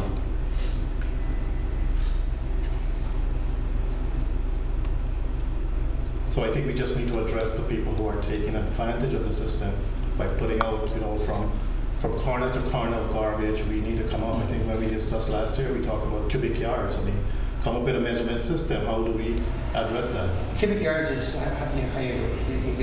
height, width, length. I mean, you go out there with a tape measure and measure a cubic yard on the ground. Well, if you squish it together, I'll be within that cubic yard. I mean, you're going to have all kinds of complaints coming back in. I didn't have 4 cubic yards. I didn't have 4 cubic yards. I just had to spread out.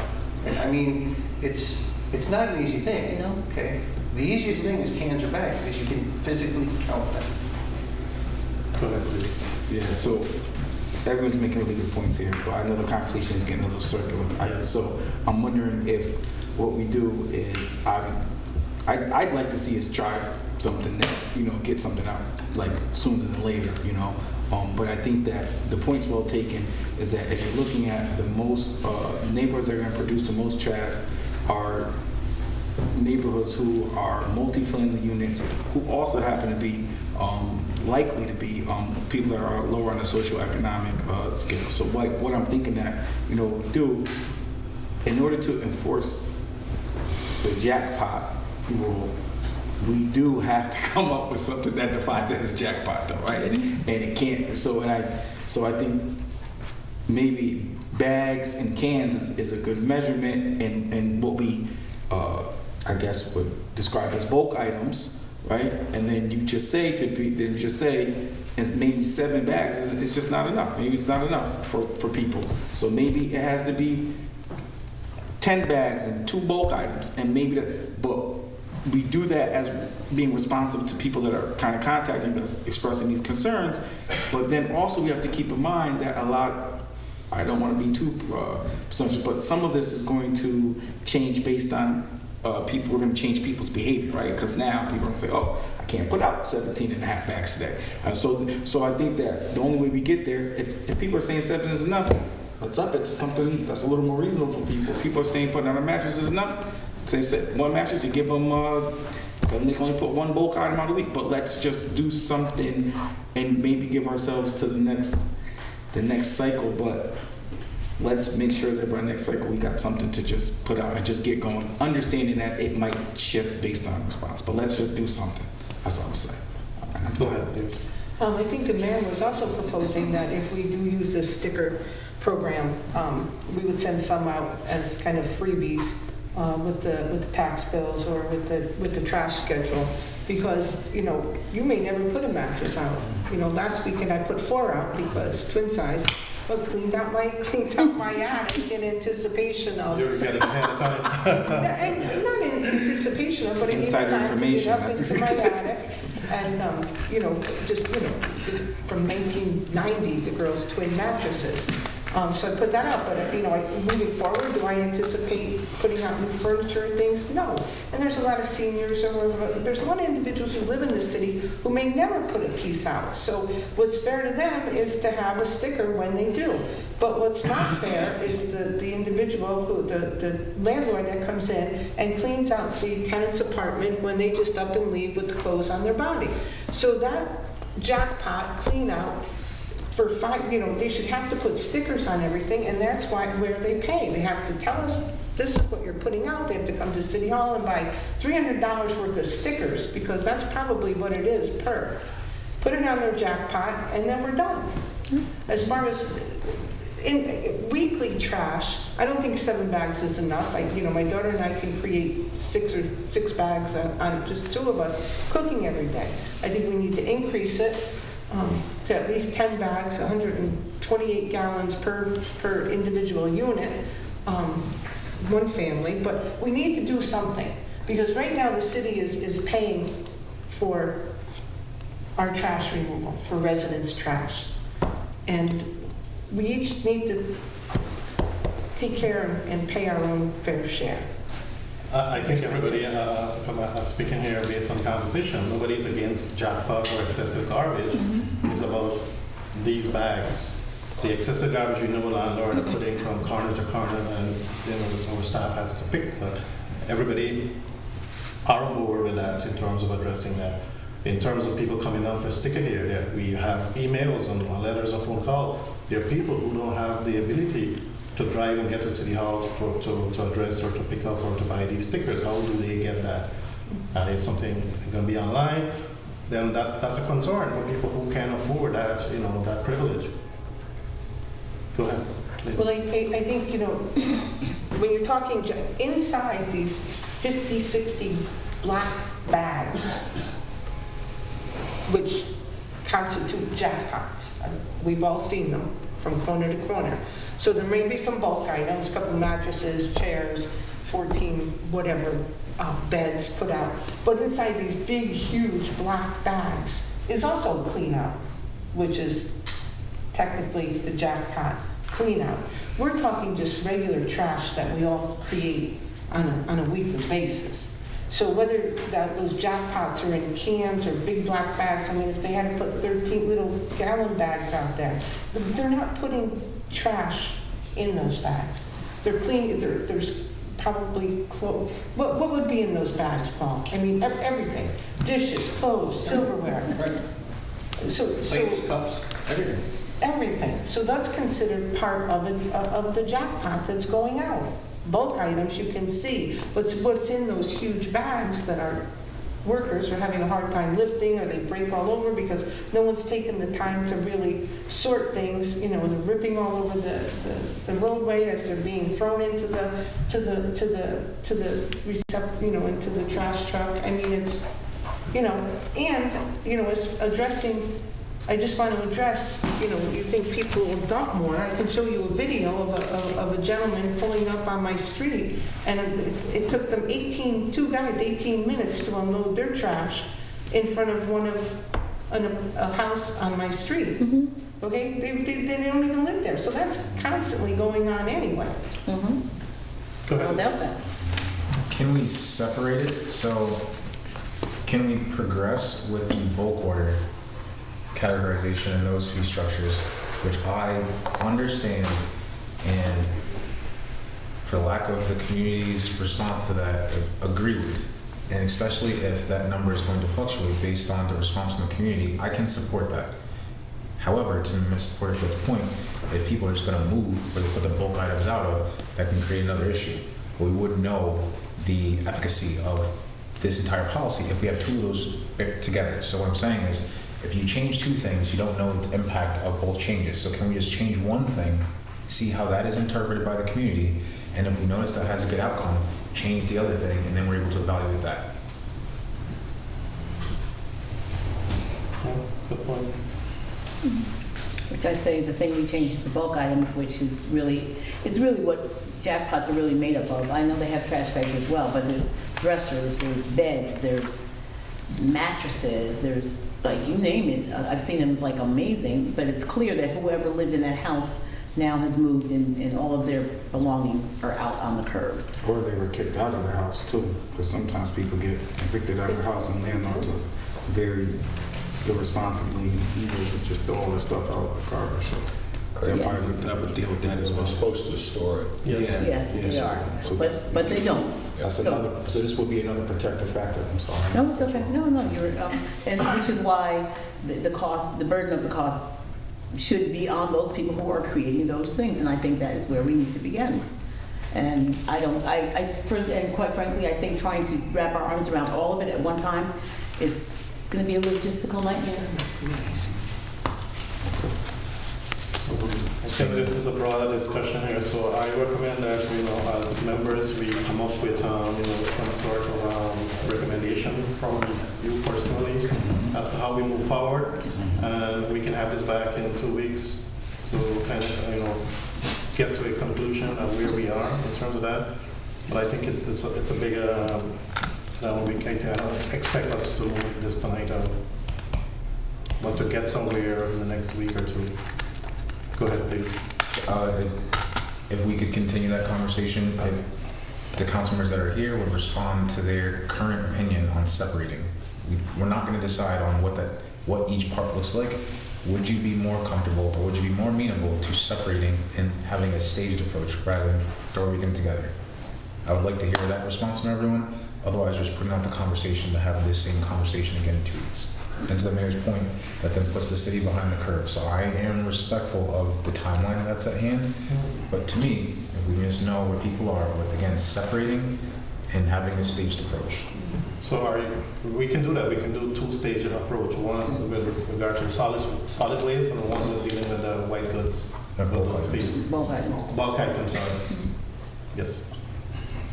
I think that's doable when we meet again. Well, I think what he's saying now that we choose one or the other direction, is that what you're saying? So for in 2 weeks, we're gonna need to know which direction. Are we gonna go with the bulk items, or are we gonna go with the trash and not both? So I think what Mr. Williams is saying, he's asking us, what are we gonna work on to bring back in 2 weeks?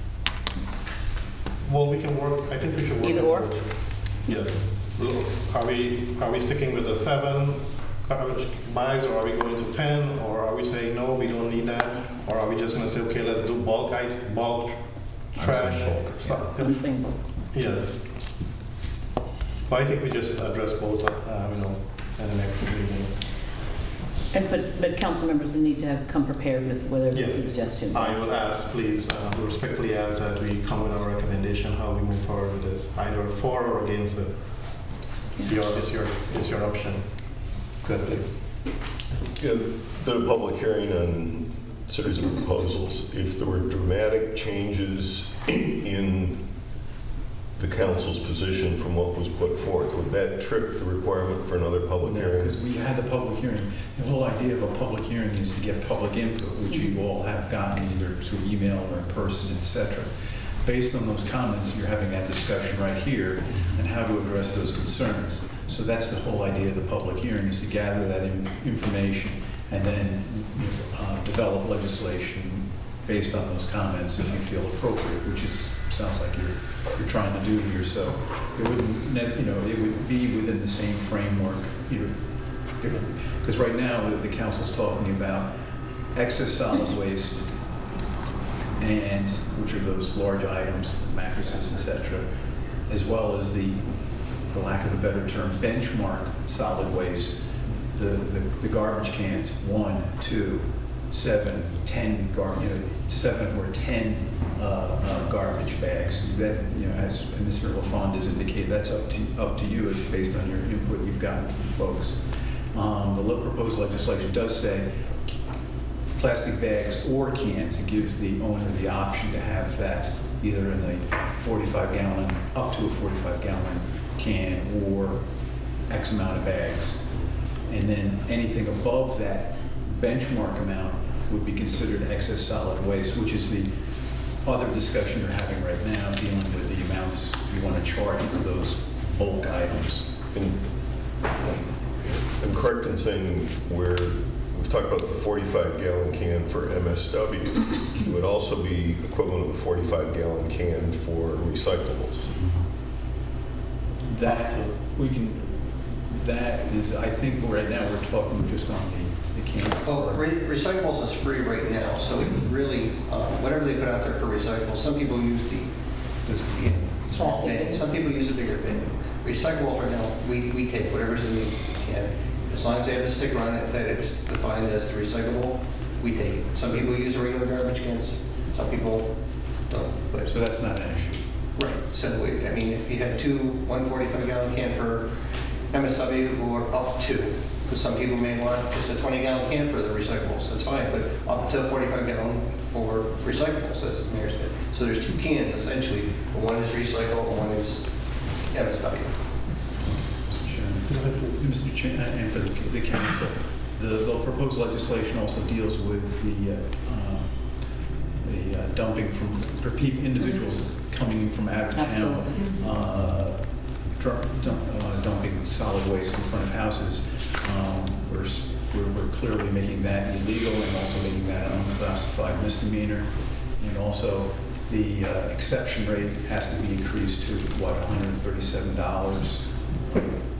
Mr. LaFawn, the rate for the exception. Yeah. Exemption. The exemption, excuse me. The exemption rate It's currently, that would have to be changed based on what the council. Yeah, we would look at that. Would be 137. So at the very least, those are some things that we may be able to find common ground on, and maybe parse out how you want to do the bulk items, benchmark solid waste, but on those other items, the dumping and the exemption fee, you can, whatever direction you go in, you can include that in your legislation. All right. Any I other discussion here before we close this item? But I also think that we should address people putting signs on the poles which eventually come down the ground and become trash. I think, first of all, I think it's in our code already that you're not supposed to put things on the poles. But we're allowing it, it's happening, and not only is it happening, the event is over, and months later, the sign is still on the pole. So there's things in our code that we really should be implementing right now that would help with resolving this, that we really need to pay attention to and to do. So. All right, any other discussion on this? So we'll have this back and respectfully ask, please submit your recommendation. Let's move forward. All right, thank you, Paul. have a good evening. The next item is discussion ARPA and request for reallocation of funds. Ms. Porterfield. Thank you. So, Ms. Carver was here a couple weeks ago, and she gave us an update on where everyone was in terms of their ARPA contracts. There's only one group who doesn't have their, in terms of the allocations that the council made to the various agencies, let me just be clear. And there was one group that didn't have their contract in place yet, and so they're supposedly going to be getting that done pretty quickly. It's just one piece of information. I'm sure that all of you were included on the email that came through that said that it came to the city saying that we were on the list of people who were had not allocated all of our funding, and therefore if it didn't happen by the end of the year, then there'd be a clawback. Everyone get that? Yes. Email? Okay. So I asked Mr. Gukamuk for the, I don't know if I'm saying this right, SLURF report, the report that says, this is how our money has been allocated, because based on what we have from our Department of Development, all except one is under contract, and that is part of what determines whether or not they will take it back. There's another whole document that was included. I actually downloaded it to decide, so you could look at what is included in terms of what can be clawed back. And so if it's under contract, let's see, I'm just gonna pull this up. But there's specifics, and I wanna make sure that we are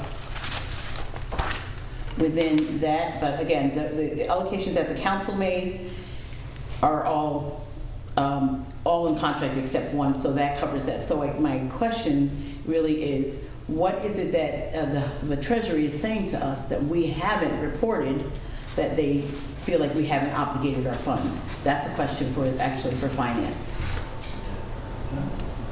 Did you receive the report? I did not receive the report. So that's a question for finance of what it was that, Let's start, please.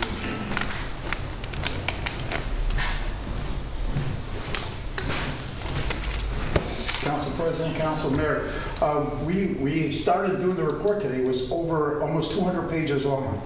So what we're doing, we're working on scaling it down to make sure that we can have it readable, functional, and legible. So that's what we're working on. We'll probably before the end of this week, I'll have it sent all to all of you. I just want to mention today, we should bring more people in on the ARPA subjects, because I thought like today with BCNI and the Downtown Art Center, I thought that was great. They get to present, show us and what they really are trying to do and what kind of work they're trying to do. I think we should try to get more of these guys in here to let us know how it's working. well, one of the reasons they were here is because we're talking about who's not going to expend their money, and those were two groups that Ms. Carver specifically said they may not expend them. So that is the reason that they're there. The other groups are in contract, God bless you, and are supposedly be on track to spend their money. There's one group that has quite a bit of money that hasn't spent any yet, the YW. They did say that.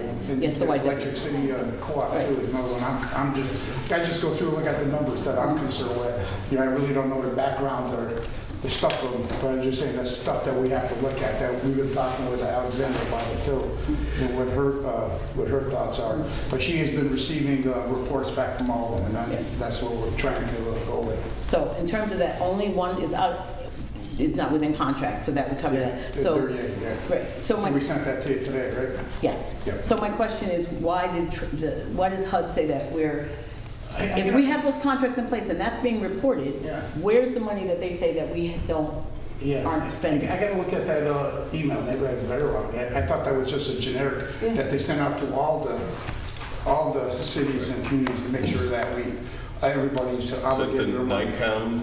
Yes, Yeah, and it said the reason you're receiving that is because they said it didn't sound generic to me. They said you're receiving this because your municipality is on the list that's not I got to read it because I don't recall seeing that. But I'll look at that. Yeah. I read it more than once. Okay. And it said that we weren't obligated. It gave you these attachments that you can go pull up and tell you what it meant when you obligated versus not. It gave you the number of a consultant, which I didn't speak to regarding this. Yeah, we actually in talks to them too, because we didn't realize how large that report was. We were trying to work on it to, like I said, make it manageable.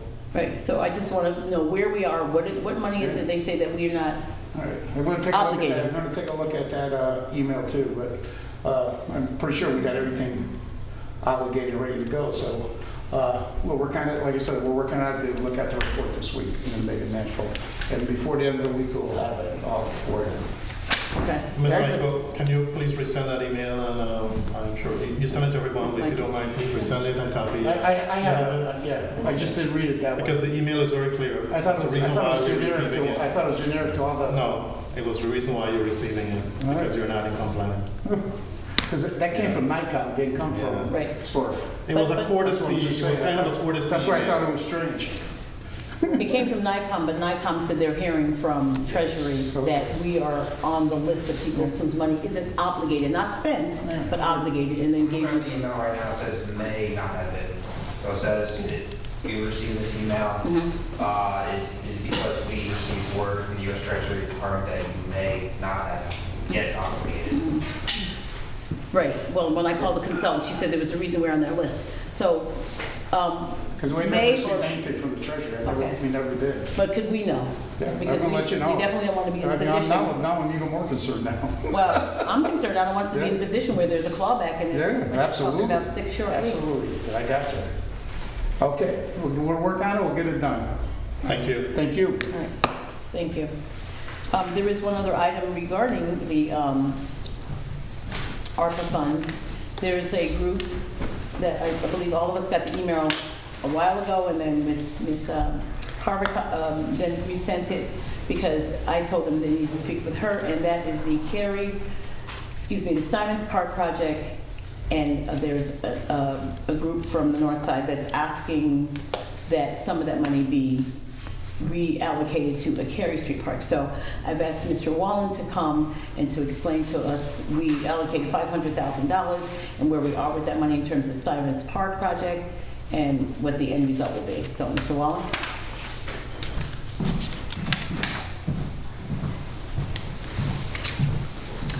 And I should say that they, I asked specifically, they said they wanted some of it allocated. I asked specifically, how much would you want allocated? And they said $200,000 for an engineer study and for some other things. So. Yep. So the ARPA allocation for Stuyvesant Park, if you recall when it was completed, was essentially a park equity allocation. We allocated $500,000 to Stuyvesant Park and $500,000 to Grout Park. There was not an application submitted by either group. It was $500,000 for each park.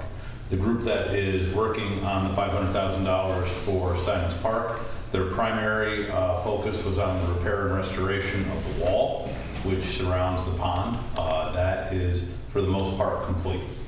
That will be also coming up in a minute with regards to change order. The next projects that they would like to do is almost like a fishing pier that extends out of the pond so that you're closer and on the water. Restoration of the path around the pond, the extension of the path, and then possibly some work to the fields, and then maybe the path that goes down to the dock so they can do that. So that was what we met on site, myself, the Commissioner Domazek, and the group about that. They've also secured one current and possibly one future SAM grant from local assemblymen for some of this work because they're just trying to really make that park the best. They want to do as much as they can to bring that park up to the standards that they wanted. They did a plan many years ago, I think in 2014. So that is where that project is. There is funds remaining of the ARPA funds upon completion of the wall, and if we were to approve this change order, but like I said, those funds, they have a laundry list of projects that they would like to continue to do in that area. And the Stuyvesant Park people are aware of the Carey Street Park people and vice versa. So, and I believe what the opinion is that this money was allocated for Stuyvesant Park and it should remain with Stuyvesant Park. That would be the opinion of the people that are working on the Stuyvesant Park project. So I'll open it up to anyone else. And after this, so what's remaining now is $194,000? A little bit more than that. I can't remember what the email that I stated, but yeah, right around $200,000 is remaining from the SAM grant. That doesn't include... From the ARPA. And that doesn't include the change order that we're going to be talking about tonight? No, well. It's even after that? Yes. Okay. All right. And so after all those things, and then there's still outstanding improvements that have been outlined? Yes.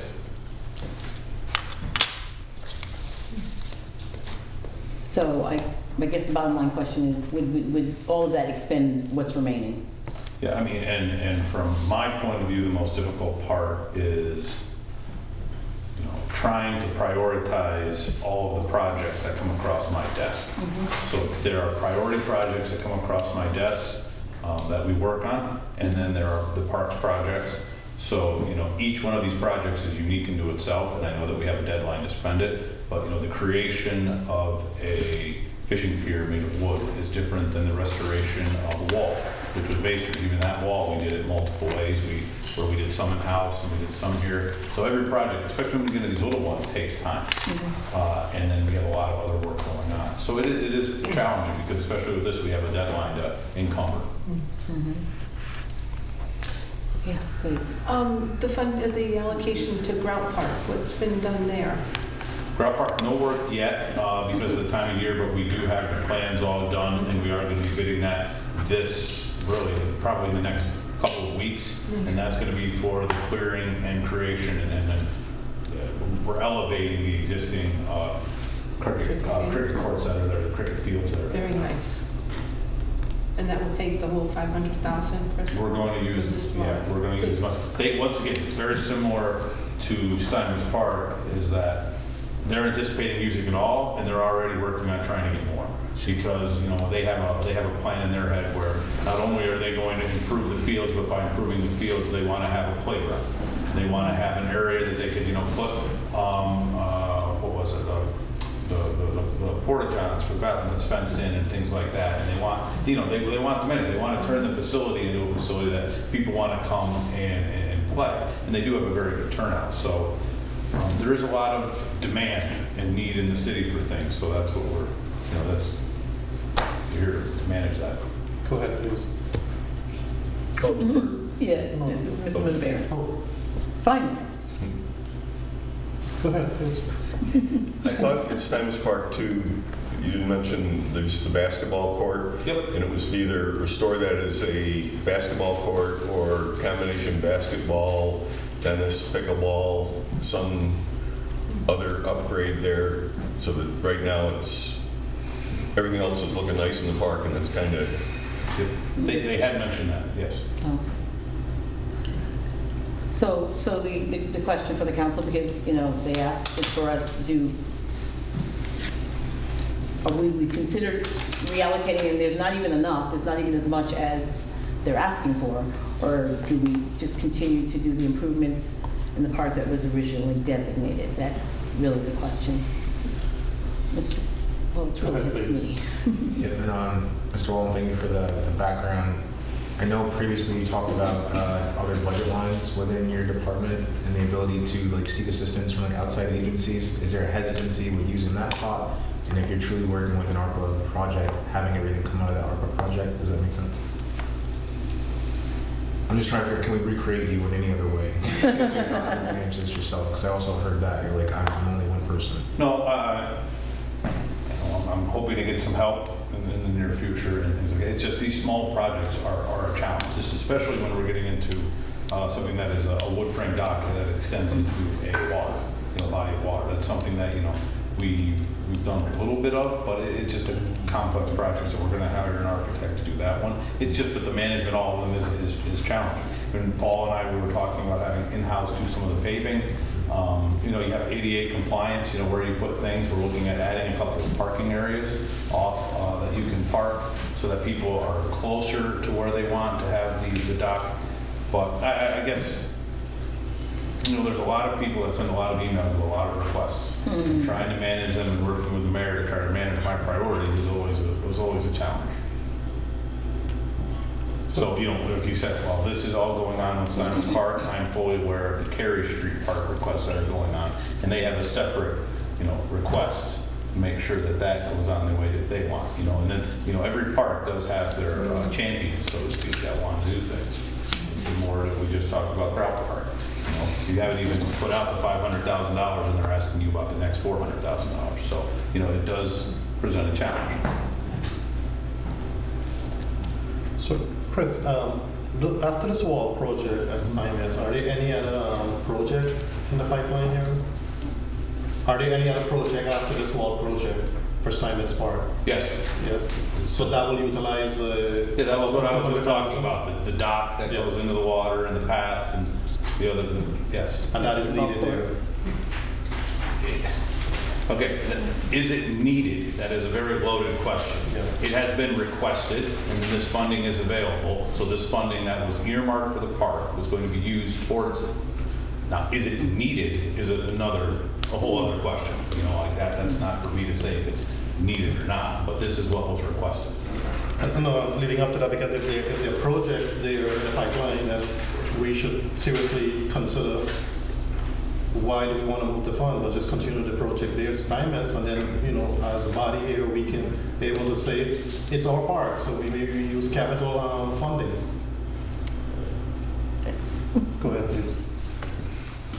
Again, my preference in this, and driving it, is to complete Steinmetz Park. We've done some work on Cary Street. Mm-hmm. Again, some of that is also a little bit vaguer in terms of how do you put it together, and a lot of enthusiasm from the neighborhood there on to move things forward, but it's to finish Steinmetz Park, then come back and do Cary Street, which is the reality is it's going to be a year down the road, and how do you line up the money for it? And I am not in favor of moving the ARPA funds in the short term to, again, bifurcate this or have too many balls in the air to keep juggling.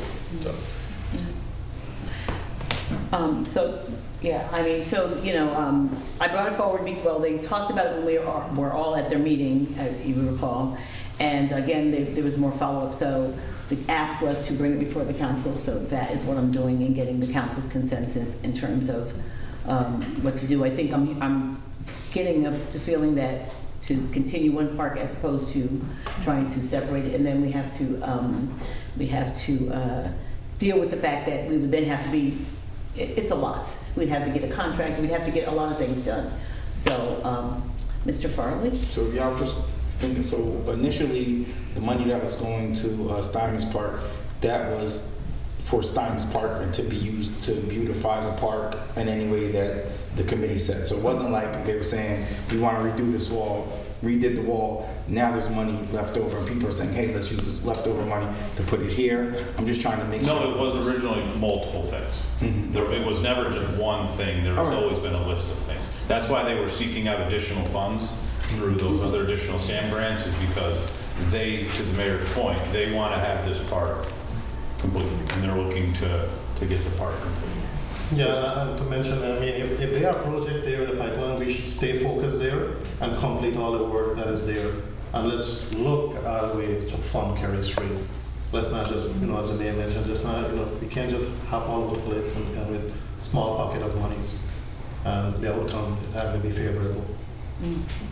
And one of the things I'll point out, because you mentioned my department and money and stuff, is that in the approved budget, there was money for street improvements and capital, and we do that. But that money is we use it for streets, signals, things that are in the right of way for that. One of the things I did talk with our new parks director about is if we want to move forward with in the next budget, any sort of capital for parks that could be used for city parks and infrastructure, because then it would be applicable to situations like this if we have needs for playgrounds or capital improvements that our operating budget can't withstand. And he's actually working on that, and him and I have a good relationship, so we've been talking. But that's how a lot of what I get done is between the state money and the local money, and kind of blending that and making sure that we're getting the best bang for our buck out of projects. But it's very difficult when it comes to parks, because you can't use state money that's earmarked for roads in a park. So then there's that gray line. But that's something I think that we could look to do in the next budget, is actually have lines for parks. And if we have the Parks Committee, and that established again, that would probably help as well. I guess then we would just have to look at like what improvements have happened in other parks. So like we have to look at what improvements have happened in other parks now, and just of course just remind you to just be equitable in that, to say if there's been a significant amount of work done in this park, whether it be through ARPA or another pot of money, then looking for, we have to look at the ones that have been somewhat neglected, or just we haven't got there yet. Better way to put it. Correct. Right, so I think the money was allocated there. There seems to be a plan for spending the money plus extra money. I think we're all in agreement that the money stays there at Steinman's. We can move on. So is that everyone's at the table, or is everyone of the same opinion, Mr. Mancini? Yes. Mr. obviously. There is project in the pipeline there, and let's complete all the project there, utilize the funding, and let's look at other alternative to fund Kerry Street projects. And we've still been working with Kerry Street. We've been working with city crews, some of the road improvements, other things there. So, we don't want any one park to feel they're being neglected, even though the reality is you got to juggle stuff, and sometimes there's focus on one area that in another area may not get quite as much as they'd like. They were very specific in this ask. It was for an engineering study, so they were very specific on what they wanted this money for. So, Ms. Farley? So yeah, I mean, I would defer to the council on that. I just would say that if that's the direction we go, then we really have to be mindful on moving forward that we prioritize that Kerry Street Park for any other available funding. That's where I could get behind that. All right, are there any other questions on this item? No, I'll send an email that it's a consensus of the council that we would move forward to complete the work, especially based on the information from our engineer that we would not be able to reallocate those funds. Well, at the same time, we can continue to look at ways to fund them in any projects that they have in Kerry Street. Yes. Yes. So we want to make it very clear to them. We're not just turning them back Not just on kicking Kerry them to the Street. curb. Yeah, no, we're not. Got it. Go ahead, please. Thank you. So, no, never turn our back on any park, especially since David was Mr. Carey Street Park in 1964. What happened? Oh, he was Mr. Carey Street was? Park. David. Oh. He's got pictures, he's got a crown on. Oh, we got to name that park out. My girls, of course, David growing up on Carey Street, I mean, I've heard story after story. My girls would go to my mother-in-law's since birth on Carey, they played Carey Street. And again, we have made, we did do the U-turn there, we put up the fence for the basketball court. And, again, if any other funding, any ARPA money that may be returned, we can keep that in the pipeline as well. That's all I want to say. Thank you. All right, I will send Any it. other business for finance? Seeing none, motion to adjourn? Second, all in favor? Aye. Thank you. Okay. Yeah, stand right there. I'd like to call to order City Development and Planning. We do have 10 items on the agenda, and the first one is a change order approval to the Steinmetz Park Wall Restoration Project. Mr. Wallen. Just want to make sure. So, as I made mention about in our previous conversation, the main project and focus for the ARPA money was the restoration of the Steinmetz Park historic wall. The wall project was successfully completed. However, during the project, it was requested that additional work be done to harden the wall a little bit more. You'll see here change order number 1, which was signed by me for $21,000. This was for repointing of the wall. So we had sections of the wall where we were putting the caps on that we wanted to repoint, but after further consideration and also considering that you can see the wall on 2 sides, it's not a hidden wall because of the nature of the wall. We thought that as a group, working with the park committee there that they have and ourselves, that we would do that. And that is approvable by myself under the purchasing agreement.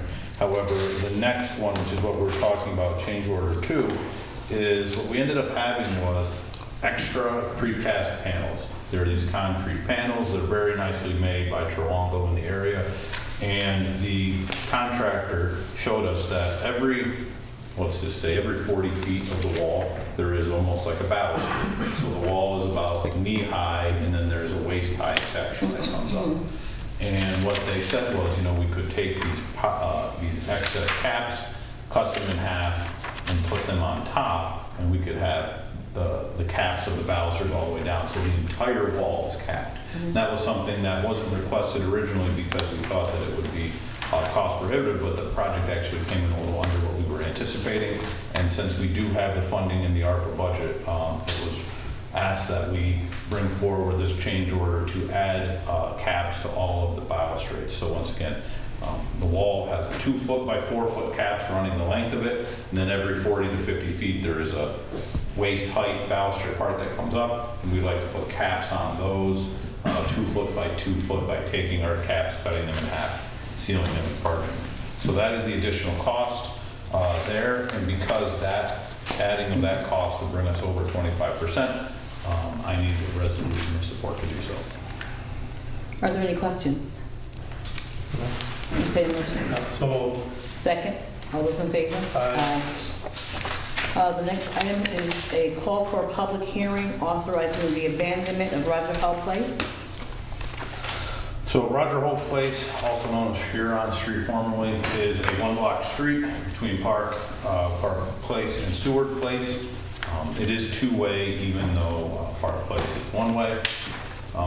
The road is home to about a dozen residences, one particularly large structure, all owned and operated by Union College. The city, including the mayor and myself, have been meeting with Union College, Metroplex, and discussing this project, which would be essentially a land swap whereas Union College would have this piece of property, and the city would then get the properties necessary to complete the J Street connector. J Street connector was a $2 million DRI project to connect essentially Little Italy to Notch Street. The project is under design right now. We are doing right-of-way, having surveys and things. And one of the most critical things is cooperation from both Union College and the Colonial Car Wash Group, as the road will require a strip taking of land to be able to put the road in.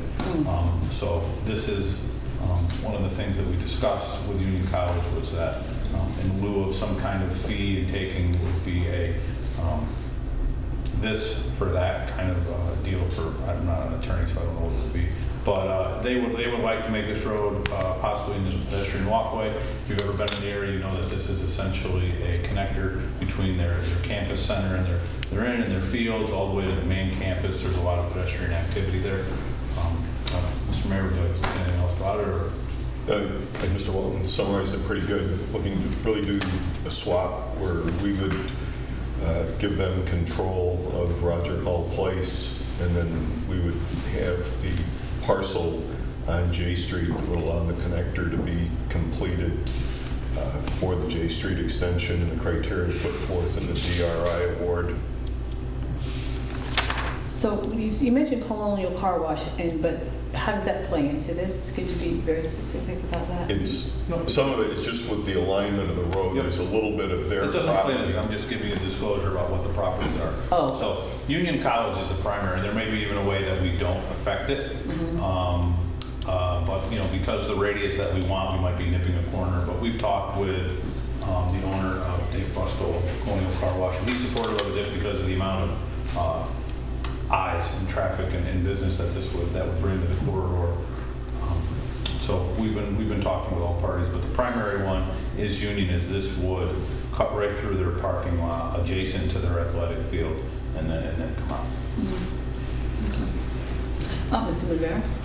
Do you have documentation for this swap? Documentation for this swap? What kind of documentation? Well, in terms of the agreement, we're taking this and we're giving you that. It's all, at this point, conceptual, even though the survey has been done. The first process is the city has to start to abandon the old Huron Court and what's now Roger Hall Place. So, and once again, this action, correct me wrong, this action does not transfer any property to Union College. This starts the call for public hearing to abandon the property. The transfer would take place after the abandonment via an agreement. And I have a meeting with Metroplex in a week to discuss the actual properties that are necessary, because to understand the impact, we're actually kind of running both the survey and the design right now to make sure what the impact is. Do we need, we're essentially creating a new city roadway. So is the city right-of-way that's necessary is going to be logged? Is it 50 feet? Is it 55 feet? Because we really want to make sure that we have a adequate bike ped sidewalk on it, because this is going to be one of our main connections. We're really trying to pull pedestrians off of Erie Boulevard, which is always seen as a very cold, commercial, busy corridor, and bring them to J Street. So it's very important that this be a very comfortable and well-lit and accommodating corridor, because really, the idea is going to be that if you wanted to leave from this area here where we're starting to see residences, on the State Street corridor, and you wanted to go to Mohawk Harbor to go to the bunker, that you could walk J Street now, and it would be much more residential and common. We also have the tunnel, which Metroplex just awarded. That's a part of this project, which is the Alco tunnel underneath the rail that's being rehabbed so that you can also get through Erie Boulevard. So there's a lot of connectivity at stake with these projects. So due to my extensive number of years on the council, hopefully it's just a learning opportunity. I only remembered us previously abandoning paper streets. Is there any liability towards abandoning a street that still has functional houses on it? The second-class cities law allows a municipality, a city, to discontinue a street, abandon a street. So we're allowed to do that. And in fact, the second-class cities law says that whenever a street, whether the whole or in part, shall be discontinued. They call it discontinued here. The lands embraced within the limits of such street or any part thereof may be exchanged for other lands within the limits of the cities upon such terms and conditions as the common council by ordinance may be prescribed. So it's going to require an ordinance to do this, and it's also going to require an agreement exchanging between the two parties, exchanging whatever this other parcel is.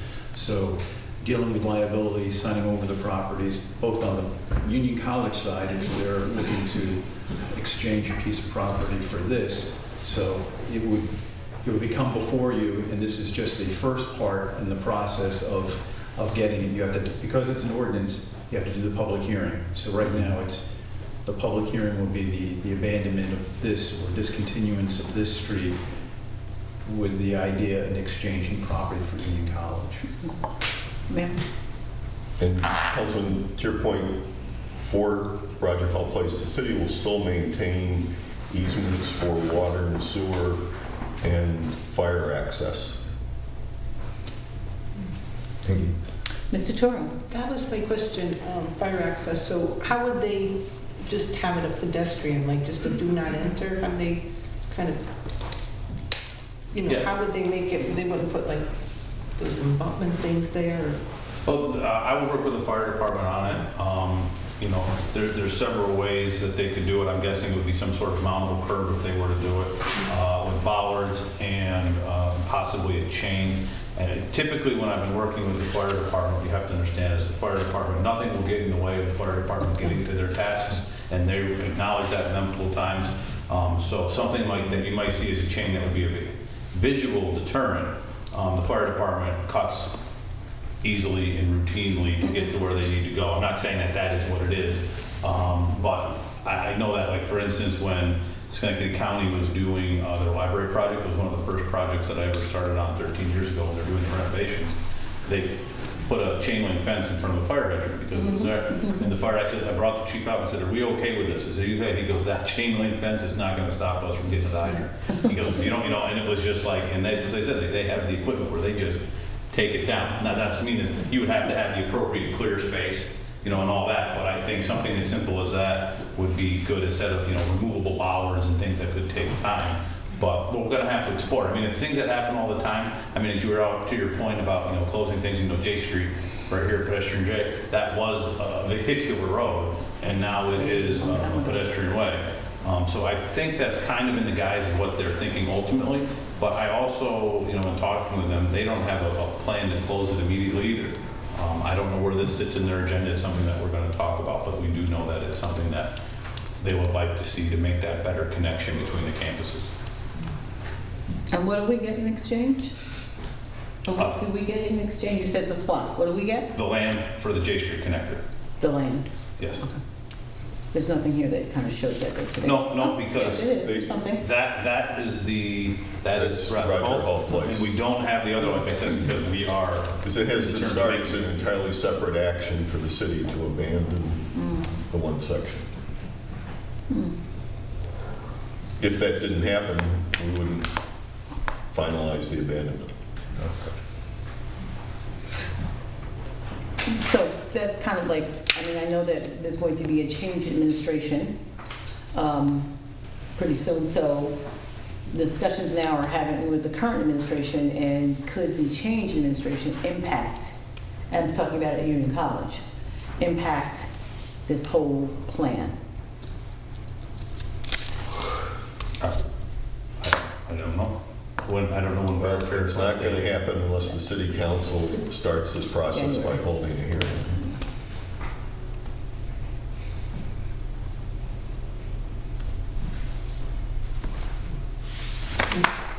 I'm in favor of it. I know the importance of bringing traffic from Erie Boulevard all the way to past the boat to City Hall here. I mean, just to be a connector. Bringing more people downtown, and so I think this is an important aspect to abandon this piece of property to the college at this point. Anyone else? I'll take care of that. Oh, thank you. Any other input on this? I just, you know, you said that you still have meetings that need to take place, so. Did you have something? Yeah, I'm sorry? this public hearing would be the 9th of December. The 9th of December. So that may give time for additional information to come forward. So right now, this is just calling for the public hearing on Monday the 9th, so additional information that's a little ways out for additional information for this to be. I'm just checking my calendar, I'm not Yeah. checking my emails. Okay. You know, as someone who always walks into the, you know, talk too much and give too much, and I know that that is an MO, is that, you know, this call for public hearing is exactly what it is. It is this is the land, you know, it is not an agreement, it is not more detailed, this is what we're doing. And that's where it gets complex, is when you require, you know, what additional materials would you think would be applicable for the call for public hearing? It would probably, right at this point, if you have any the ideas of the exchange, for example, what properties would be exchanged. Right now, we've got the schematic diagram of the survey. That would be the street itself, and that if there's any potential, any of the discussion of what the exchange is going to be, because that information is going to have to come at some point anyhow as part of the process. So,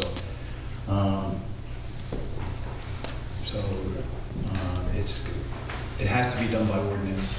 It has to be the agreement, the changing of the land, the exchange will have to come before the council with all the terms and conditions thereof. So at this point, it's just the idea of abandoning that street, the idea of it being exchanged for property along J Street, you know, properties owned by Union College. I would say properties owned by Union College for the future construction of the extension of J Street. I mean, that's essential.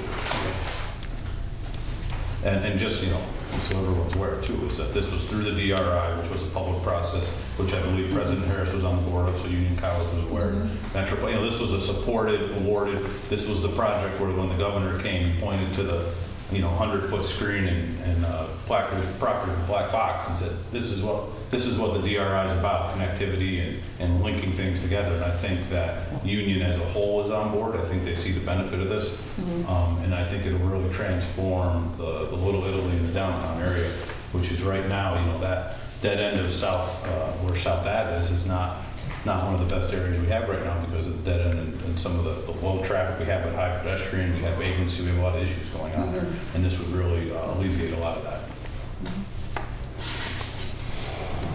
And what documents will we need for the public hearing? Because that to me was like, I did have that discussion with you, that we can't just have a public hearing and say we want to do this without, here's what our plan is for abandoning it, as we have with others, so. Okay. Would you like to see Union's plan? They may have something. We have talked about this. They may have something. I think that would be very important too. And and you can put a deadline as when those documents should be uploaded so the public can review them.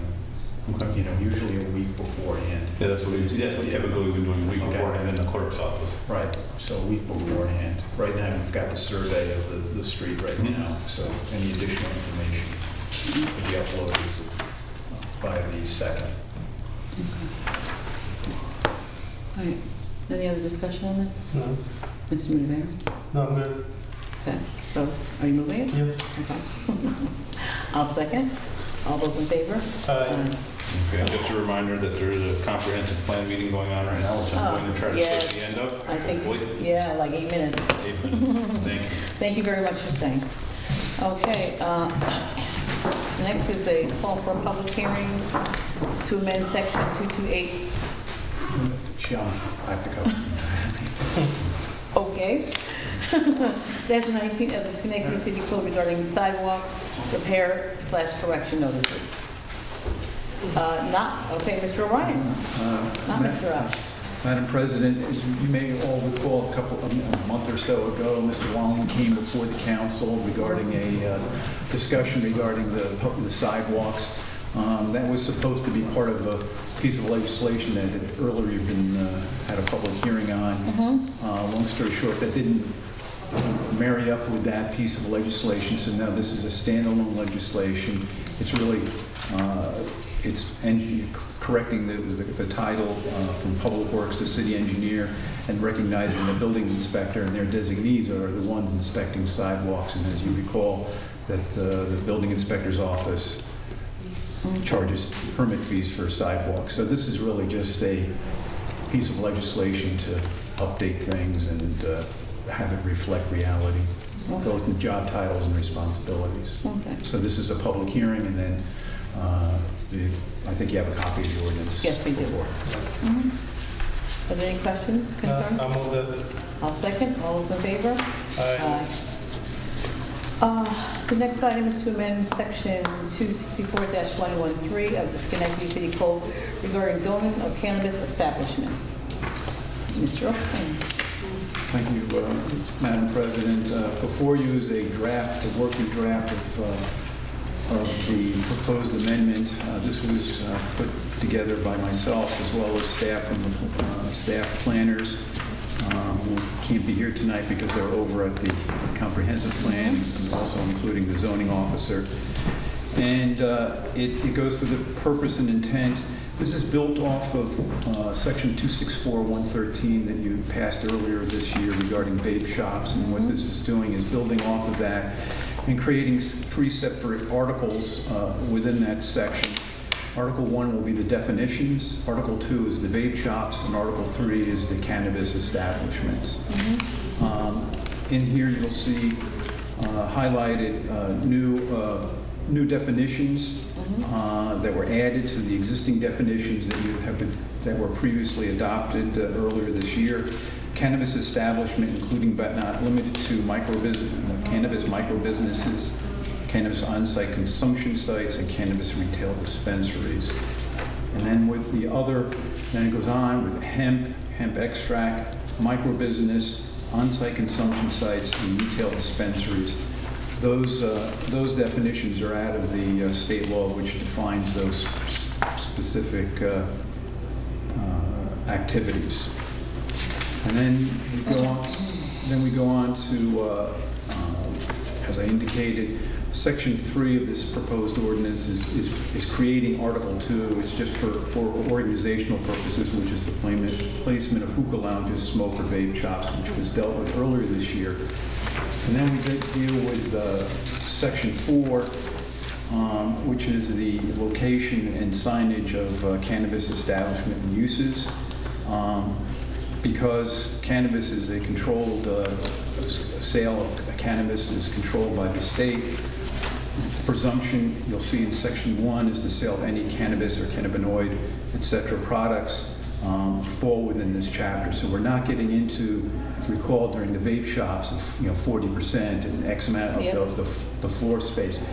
The presumption here is if you're selling marijuana, you're cannabis, you fall within the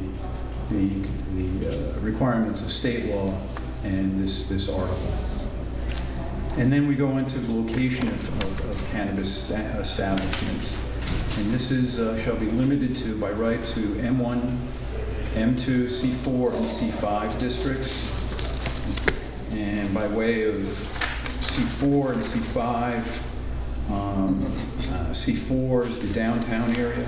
C5 business district is I'll define it and then I'll give you some examples. The C5 business district is intended to provide a choice of locations for retail service and wholesale uses serving a citywide clientele. The district is also intended to provide locations for small-scale assembly, processing, and light manufacturing uses, which are generally compatible in scale and nature with other permitted uses, and which may provide employment opportunities for community residences. So that would be like Upper State Street. It would be State Street from Dartmouth to the Niskayuna Town Line, the Crosstown Plaza, and the end of Duane Avenue towards Altamont Avenue, just for examples of what C5 is. And then those would be at right. The other two districts would be by special use permit, and I'll go through the special use permit in just a second, but C2 and C3, C2 is the district, is the mixed-use commercial district. The C2 commercial district is intended to represent the variety of mixed-use corridors located throughout the city's neighborhoods. These corridors are a mix of residences and smaller-scale retail and service uses, serving the adjacent neighborhood as well as citywide clientele. The district is also intended to provide locations for small-scale assembly, processing, and light manufacturing uses which are generally compatible in scale and nature with other permitted uses which would provide employment opportunities for community residents. And the C3 is the waterfront mixed use district. That would be like the harbor. So C2, some examples of C2 is Upper Union Street, Lakewood to the Niskayuna Town Line, State Street between Grove Place and Rollins Place, Van Branken Avenue, and the commercial sections of Crane Street. So that would be by special use permit in those two areas. And a special use permit would be, that would have to go before the planning board. And among the factors that they have to consider from those areas, and this is under the special use permit, is under the standards. I'm not going to go through all the standards, I'll just go through some of them. The impact. The proposed building or use shall not substantially impact upon the nature and character of the surrounding neighborhood, and in determining its substantial impact, the commission shall consider the location and site of the proposed use, the nature and intensity of the operations involved in or conducted in connection with the proposed use, the size of the site in relation to the proposed use, and the location of the site with respect to streets giving access to the proposed use, as well as adjacent properties. The proposed building or use will not have a substantial or undue adverse impact upon the adjacent property, the character of the neighborhood, traffic conditions, parking, utility facilities, and other matters affecting the public health and general welfare. So, and then also it hits nuisances, facilities, and services, but also significant features. But those first 2 points that I just wanted to bring to your attention. So in those two districts, C2 and C3, special use permit have to go before the planning commission. And then below that, we go into the distances. Now the distances, the lot line of any property between the cannabis establishment shall be those, between the two establishments, shall be those set by the New York State Office of Cannabis Management. Since they preempted the field as far as where they're locating these two, that's where that is. And then we're talking also what's in the regs and the statute, 200 feet of religious properties. Then we go into 500 feet of educational, and then D, E, and F are youth facilities. In other words, those establishments that someone younger than 17 is expected to use. So those sections and that is using the 500-foot benchmark. And those were out of the town of Babylon. Remember earlier we talked about the town of Babylon, and so these are out of the town of Babylon's codes where they kind of really went to the specifics of, for different, the space between youth facilities, and they said used by children 17 years of age or younger, a public youth facility. So these are the type of activities that one would expect an individual younger than 17 would be going to. These are in the Babylon's code, and as the Office of Cannabis Management doesn't have a problem with those distances. What's the population of Babylon? It's a large city. I mean, it's a large town. I don't know off the top of my head, well, but they did not have a problem with that, and that's what I'm using them as a model because they've had this on their books since 2023, so they haven't gotten pushback regarding this. No, I just want to know the population of Babylon, because that to me factors in what my thought process would be. And I just want to, so it's 1,000 feet in terms of, for A, it's 1,000 feet between cannabis establishments, is that correct? Right. All right. And you talk in B through F, you talk about lot lines. So, and I know with cannabis, it's in a straight line. from the Office of Cannabis Management, it's in a straight line. Right. Are we continuing with that, or are we going to be talking about radius? No, we're talking about straight lines. We're talking, if it goes on the next page, you'll see, for the purpose of calculating distances is set forth, the measurement shall be the lot line of the cannabis establishment to the lot line of the other establishment. Is there a reason that we can't do that? Because let's talk about the one that's currently established up on Union Street, and some of the concerns and remarks that we heard, that there's a school nearby. And so the explanation clearly is because it's lot line, it's in a straight line. So are we committed to that as well? Do we have to only go by lot lines? Or do we have the opportunity to say if it's within the radius of a school or religious? I think we would be better off using lot line because looking at the regs from the Office of Cannabis Management, that's what they're looking at. They're going from the establishment to the front door or the general access point of a public youth facility. So they are looking at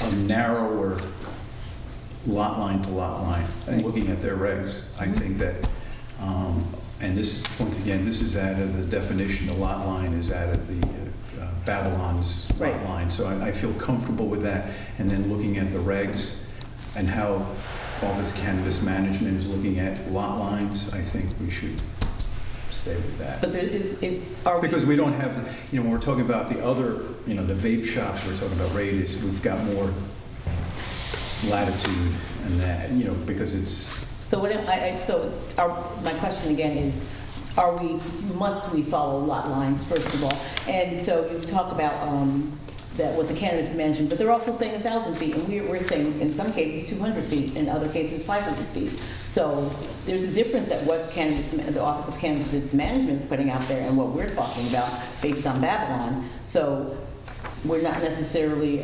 confined to just doing exactly what OCM says.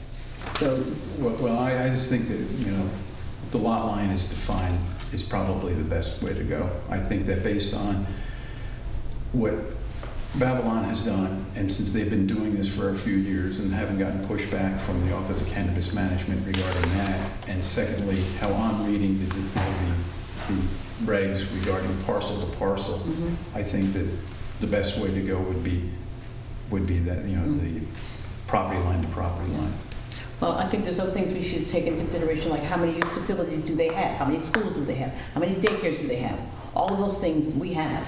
So when we're thinking about that, I understand you using them as a model, but I think that we should also look at how many of these facilities that are impacted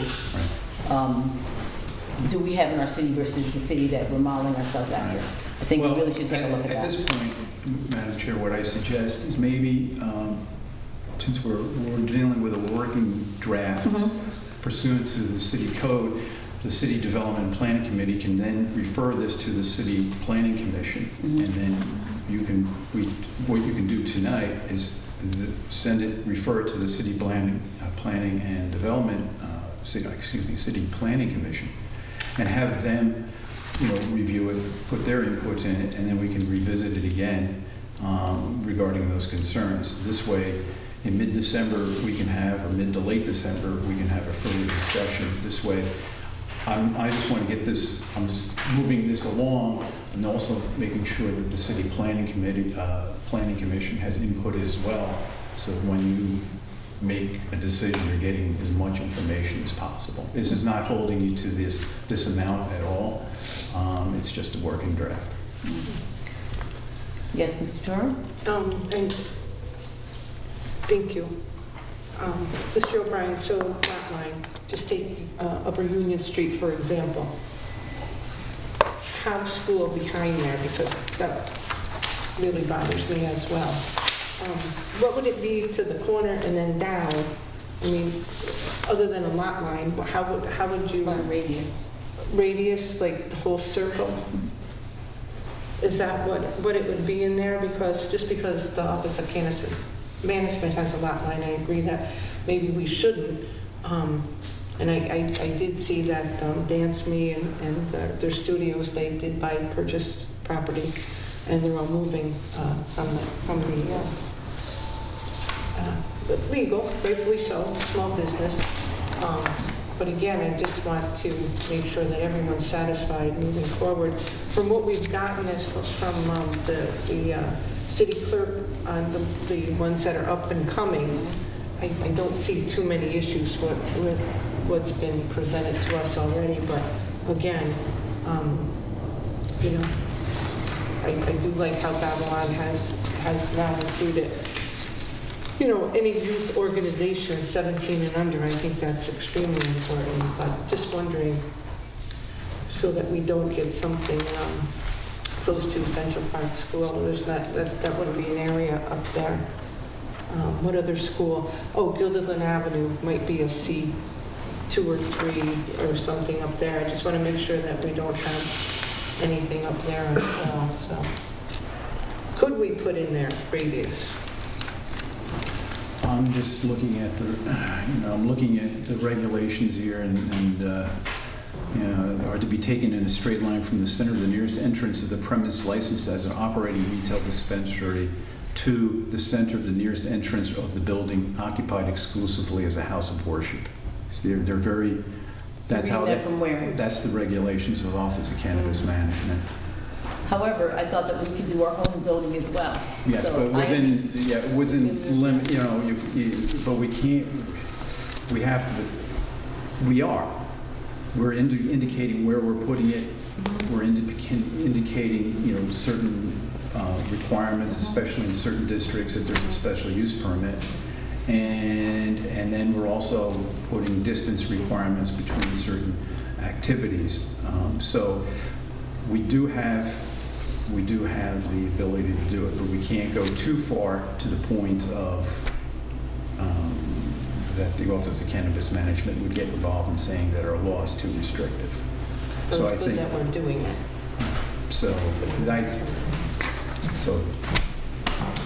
Well, I have to tell you, in case you haven't picked it up, I'm really uncomfortable with the, first of all, it's 1,000 feet for the Office of Cannabis Management. We've narrowed it down based on another community, to 500 feet. No. 1,000 feet is between the two establishments. But and then yes. we're allowed a certain amount of feet regarding, you know, a youth facility, right, and then an educational and religious. So we have that. What does OCM say between? Do they have that between a youth facility or a daycare? What is OCM's? They're saying it's like 500. They don't define youth facility in great detail, and that's where the town of Babylon has really went into detail to describe those activities, and that's okay. They looked at 500 feet for a youth facility, a youth for somebody, you know, for individuals below 17. I still think it needs to be radius. Mr. Rivera. Let's go back to the section location where you have B, 200 feet of lot line for religious property. How did you come up with 200 and the other is 500? That was what was the that was in the Office of Cannabis Management, 200 feet. 200 feet. Yeah. For religious properties. Right. And then 500 was for youth. All right. So we use so A or B, the religious ones we use OCM, and for C through F we use Babylon. Yes. So the 500, what they say is youth facility, and youth facility really, you know, what they did is put it into further detail, the types of activities you would expect to have have young children involved, or individuals below 17. Mr. Williams. Is it as simple as just reaching out to the Office of Cannabis Management and asking if you can use radius as the defined element?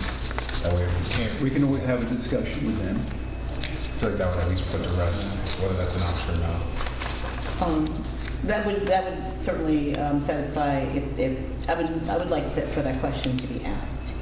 What we can do is I can go and do that, and then you can refer, the committee can refer what we got right now to planning, the planning commission, and then when they report back, by that time I'll have an answer back from right now. So we're not committed to anything. It's just a working draft for the planning commission to take their input on. And The certainly, county planning commission, you're speaking? no, city. City. Mhm. So if they're satisfied with this, then what? That means It comes back here. And then do we have to then send it back because No, we're no, making no, changes? No, right now, you're just asking for their input. The city zoning code allows the city and planning and development committee specifically to refer a zoning code amendment to the planning board for their review and input, and then you can get their review and input and take it from there. Well, while we're doing this, I really, I hate to just stop the process. However, I really think we should be taking into consideration the number of schools, et cetera, and so on, that this could conceivably be impacting in our city. Right. I think that's extremely important. And then I have another question about micro business, but I'll ask that when we're done with this. Okay. So, Madam President, a lot of those things, the planners right now we're over at the other presentation. I understand that. And then that's the type of thing that we can do when this gets referred. I would adjourn this for about a month for the report back from the Planning Commission, and then see what their comments are, and I'll have input on regarding the radius question, and then and we can have further information for the council. This is because this is the concern. If we get this to the Planning Commission this month, they'll have a month in which to refer it back, at their next meeting, which they wouldn't have a chance really to digest it this month, but at least they'll get it. And at their December meeting, they would have it. Whatever comments they want, they can send up to the council, and then with the idea for the council then looking at it again, and then perhaps calling for a public hearing on the January 13th. Would you be able to provide for them the response to the question I'm asking about radius? No, yeah, I'm going to do that tomorrow. I mean, because I would like. Yeah, because I am before the Planning Commission on Wednesday, so I'm counsel to the Planning Commission on Wednesday, and so I can, if I have the information from Canvas Management by then, I will share that with them, and I will certainly say, what the concerns of the council are regarding radius, so they're aware. Okay. My other question is regarding micro business that's in here. So the highlighted is something that you've added, right? Yes. Based on where? The micro businesses, the type of those are licensed. Those are licensed businesses. Micro business is a whole entity unto itself. Right. And that brief definition is what is in the state law. Okay. So this is something that we're adding to our zoning. That's right. Okay. We're adding these definitions: retail business, micro business, on-site consumption, in anticipation that these are the types of businesses that we're going to be getting at some point. Right. So what concerns me under micro business is the cultivation of cannabis. So they're going to be growing it? That's under the definition now. It's one of their... Processing it? So that's a concern. And do we talk about radius when it comes to that? I mean, where can you do it? Can I do it in my backyard? Yeah, Not me personally? we can always, separate that out as a separate entity within, a micro business is, for example, only in industrial areas. I think that's really important because for this to be in there, then, and we've said okay, then people can, and we haven't given any parameters for where it can happen. That means you can basically do it Well, anywhere. there is, parameters that's indicating where the businesses are going to go, but, certain things by matter of right and others by not. But if you want to separate cannabis, micro business out separately, you can do that. Was it ever our intention to have the cultivation here? I thought this was really about dispensaries and on-site consumption. Micro business is one of the entities, it's a cultivation, a producer, a cultivator. And a cannabis retailer. Right. Yeah, it's a whole bunch of definition. That's just the definition out of the state law. That cultivation piece, I mean. And sorry, I missed that. So like the companies that may just sell the seeds, that's part of? No, you can grow it. That's what cultivation is. You can grow it. No. There's stores out there that Right, just sell go and seeds, buy the yes. seed. Yeah. Right, but this is saying that you can actually grow it. Oh. You can cultivate it. Licensee may act as a human. Right. And so we'd that's- still be putting restrictions on that? Well, right? not based on this. Not based on that, okay. You can certainly, I don't know what the Office of Cannabis Management will say regarding that, because that is one of the licensed products, so. But for that type of, perhaps just in an industrial zone.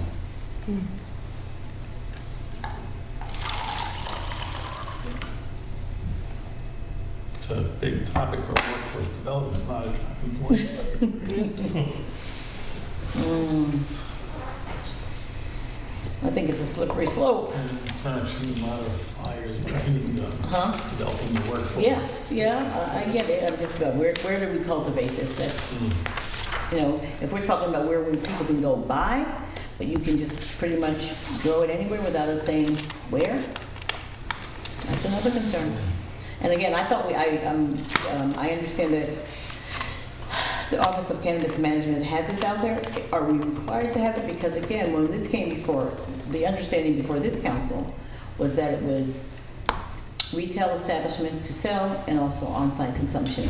I don't think we ever, this is the first time that actually, let me say that I'm seeing that we're talking about cultivation. I think that was not part of the conversation. Micro-business definition. I don't disagree, but when we were talking about cannabis, those were the things we're talking about, on-site consumption and selling, and not cultivating. So, and it became part of this because we wanted to just include micro-business, is that it? Yeah, because micro-business is one of the licensed, I think, one of the licensed establishments uses.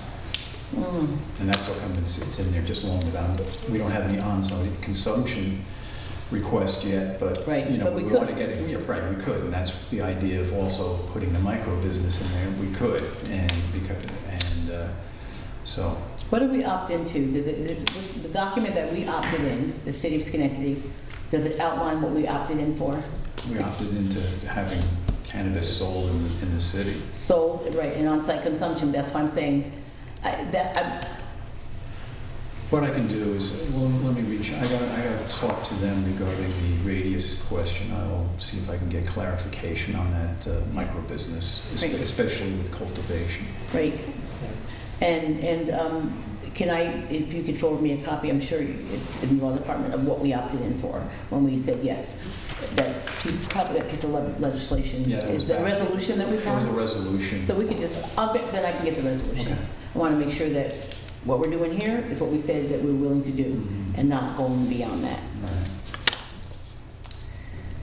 So, at this point in time, Mr. Mudavaren, go ahead. No, I was thinking back, did we pass a resolution or we just failed to I think you pass the failed. resolution? I think, yeah. So there was no resolution. Was there a resolution? It was just default. I think it was. But we put a resolution, didn't we have to have a resolution, and then it failed because Yes. somebody changed, so I can actually see what we were going to put forward, Okay, but yeah. right? Right, because Okay. it was, because Right. if you didn't do anything, you were automatically Right. opted into the Into legislation. whatever they, The But- requirements. proposal. But we came to the point of, we had a resolution ready, we were going to do it, and then there was a change in a vote, so therefore it didn't, so there is a resolution that exists. So I'll take a look at that and see what we said that we would be resolved to do. I could be wrong, but I don't think cultivation was in there. Okay. So at this point, Madam President, I would recommend pursuant to the zoning code of the office, the City Development Planning Committee refer the working draft to the Planning Commission for their review and input and report back to the council by next month, by Mr. And Moran? you're gonna work, try to get the additional information? I'll get the from- additional information from the Office of Cannabis Management regarding the microbusiness and the issue as to radius. Yeah.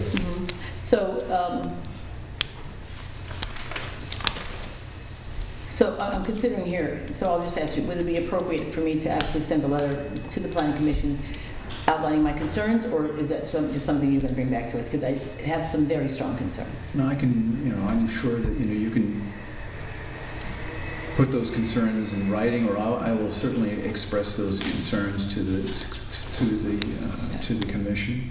And this could be just done by a letter from the committee, or I can bring that to with a CC to you, to the chairman. So that's up to Mr. Mudavaren, if he's in agreement with that. If not, I can just have the letter come from me. I don't want to put my concerns on everyone if no one else has these concerns. No, I think everyone, if you have concern, you can address it directly to Okay. them. And I think that's fair for anyone as a member. Okay. So this will be placed, this will be referred to the planning commission for their review and action. And I will send my written concerns directly. Okay. Do we need to move something? Yeah, let's move and second for that it's being referred. It doesn't require council action next week. This is just a committee action. So move. Second. Well, they will be getting that letter. All in favor? Aye. So the remaining items looks like they're all going to be in executive session. So I ask for a motion to recess. So move. Second. All in favor? Yes. All in favor? Aye. Aye. Okay, we are recessed. Negotiations with the town of Rotterdam. I believe that item needs to be discussed in executive session. Yes, and did you get the information? Did you get the? Yes. Sure, an email went out to all the council members. Yes. Yes. Okay. So I would need a motion to go into executive session. Motion. I'll second. All those in favor? Aye. Aye. We are in executive session. Members of the public will have to leave.